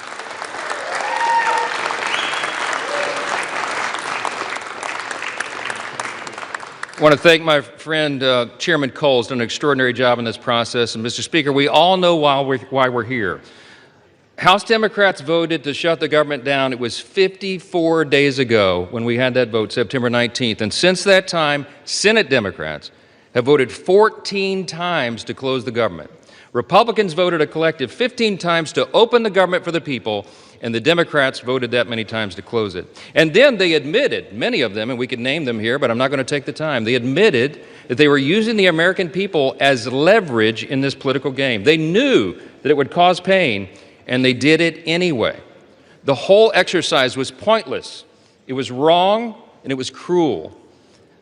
In mere moments, I want you to watch the board. They're going to do it again. I'm going to guess for you that most of our Democrat colleagues are going to vote again to close the government, again to take food out of the mouths of families that need it, again to deny pay to federal employees, again to stall flights and cancel airlines and do all the rest that they've done. But we are not going to let them succeed in that gambit, and that's right.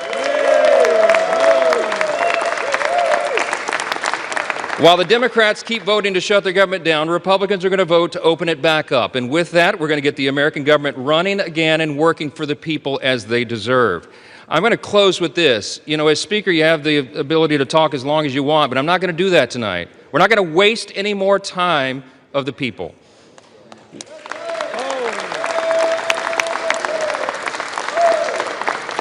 I'm just going to say this. I think that everybody needs to remember this one simple thing.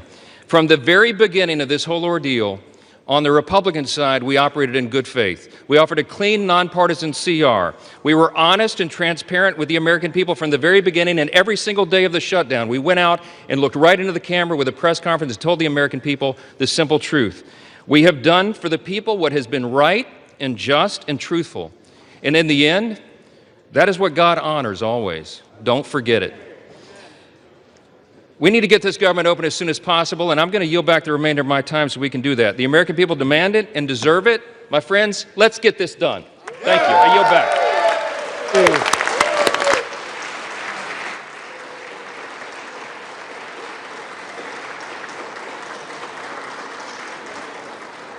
Proud of you. The gentleman yields.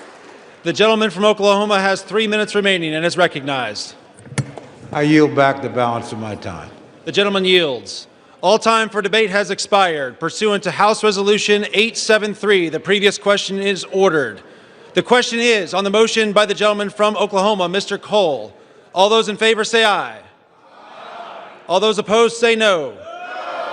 In the opinion of the chairs, the ayes have it. For what purpose does the gentleman from Connecticut stand? Mr. Speaker, I request the yeas and nays. The yeas and nays are requested. Those favoring a vote by the yeas and nays will rise. A sufficient number having risen, the yeas and nays are ordered. Members will record their votes by electronic device. This is a 15-minute vote.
On this vote, the yeas are 222, the nays are 209. The bill is passed. The motion is adopted.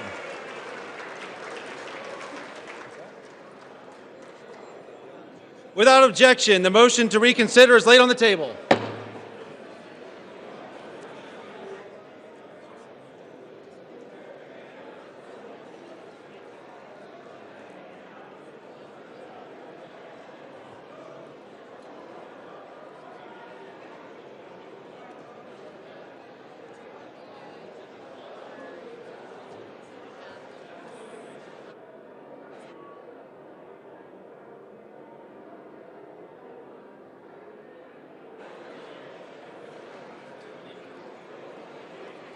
Don't you get the House in order? The chair lays before the House a communication. The Honorable the Speaker, House of Representatives, sir.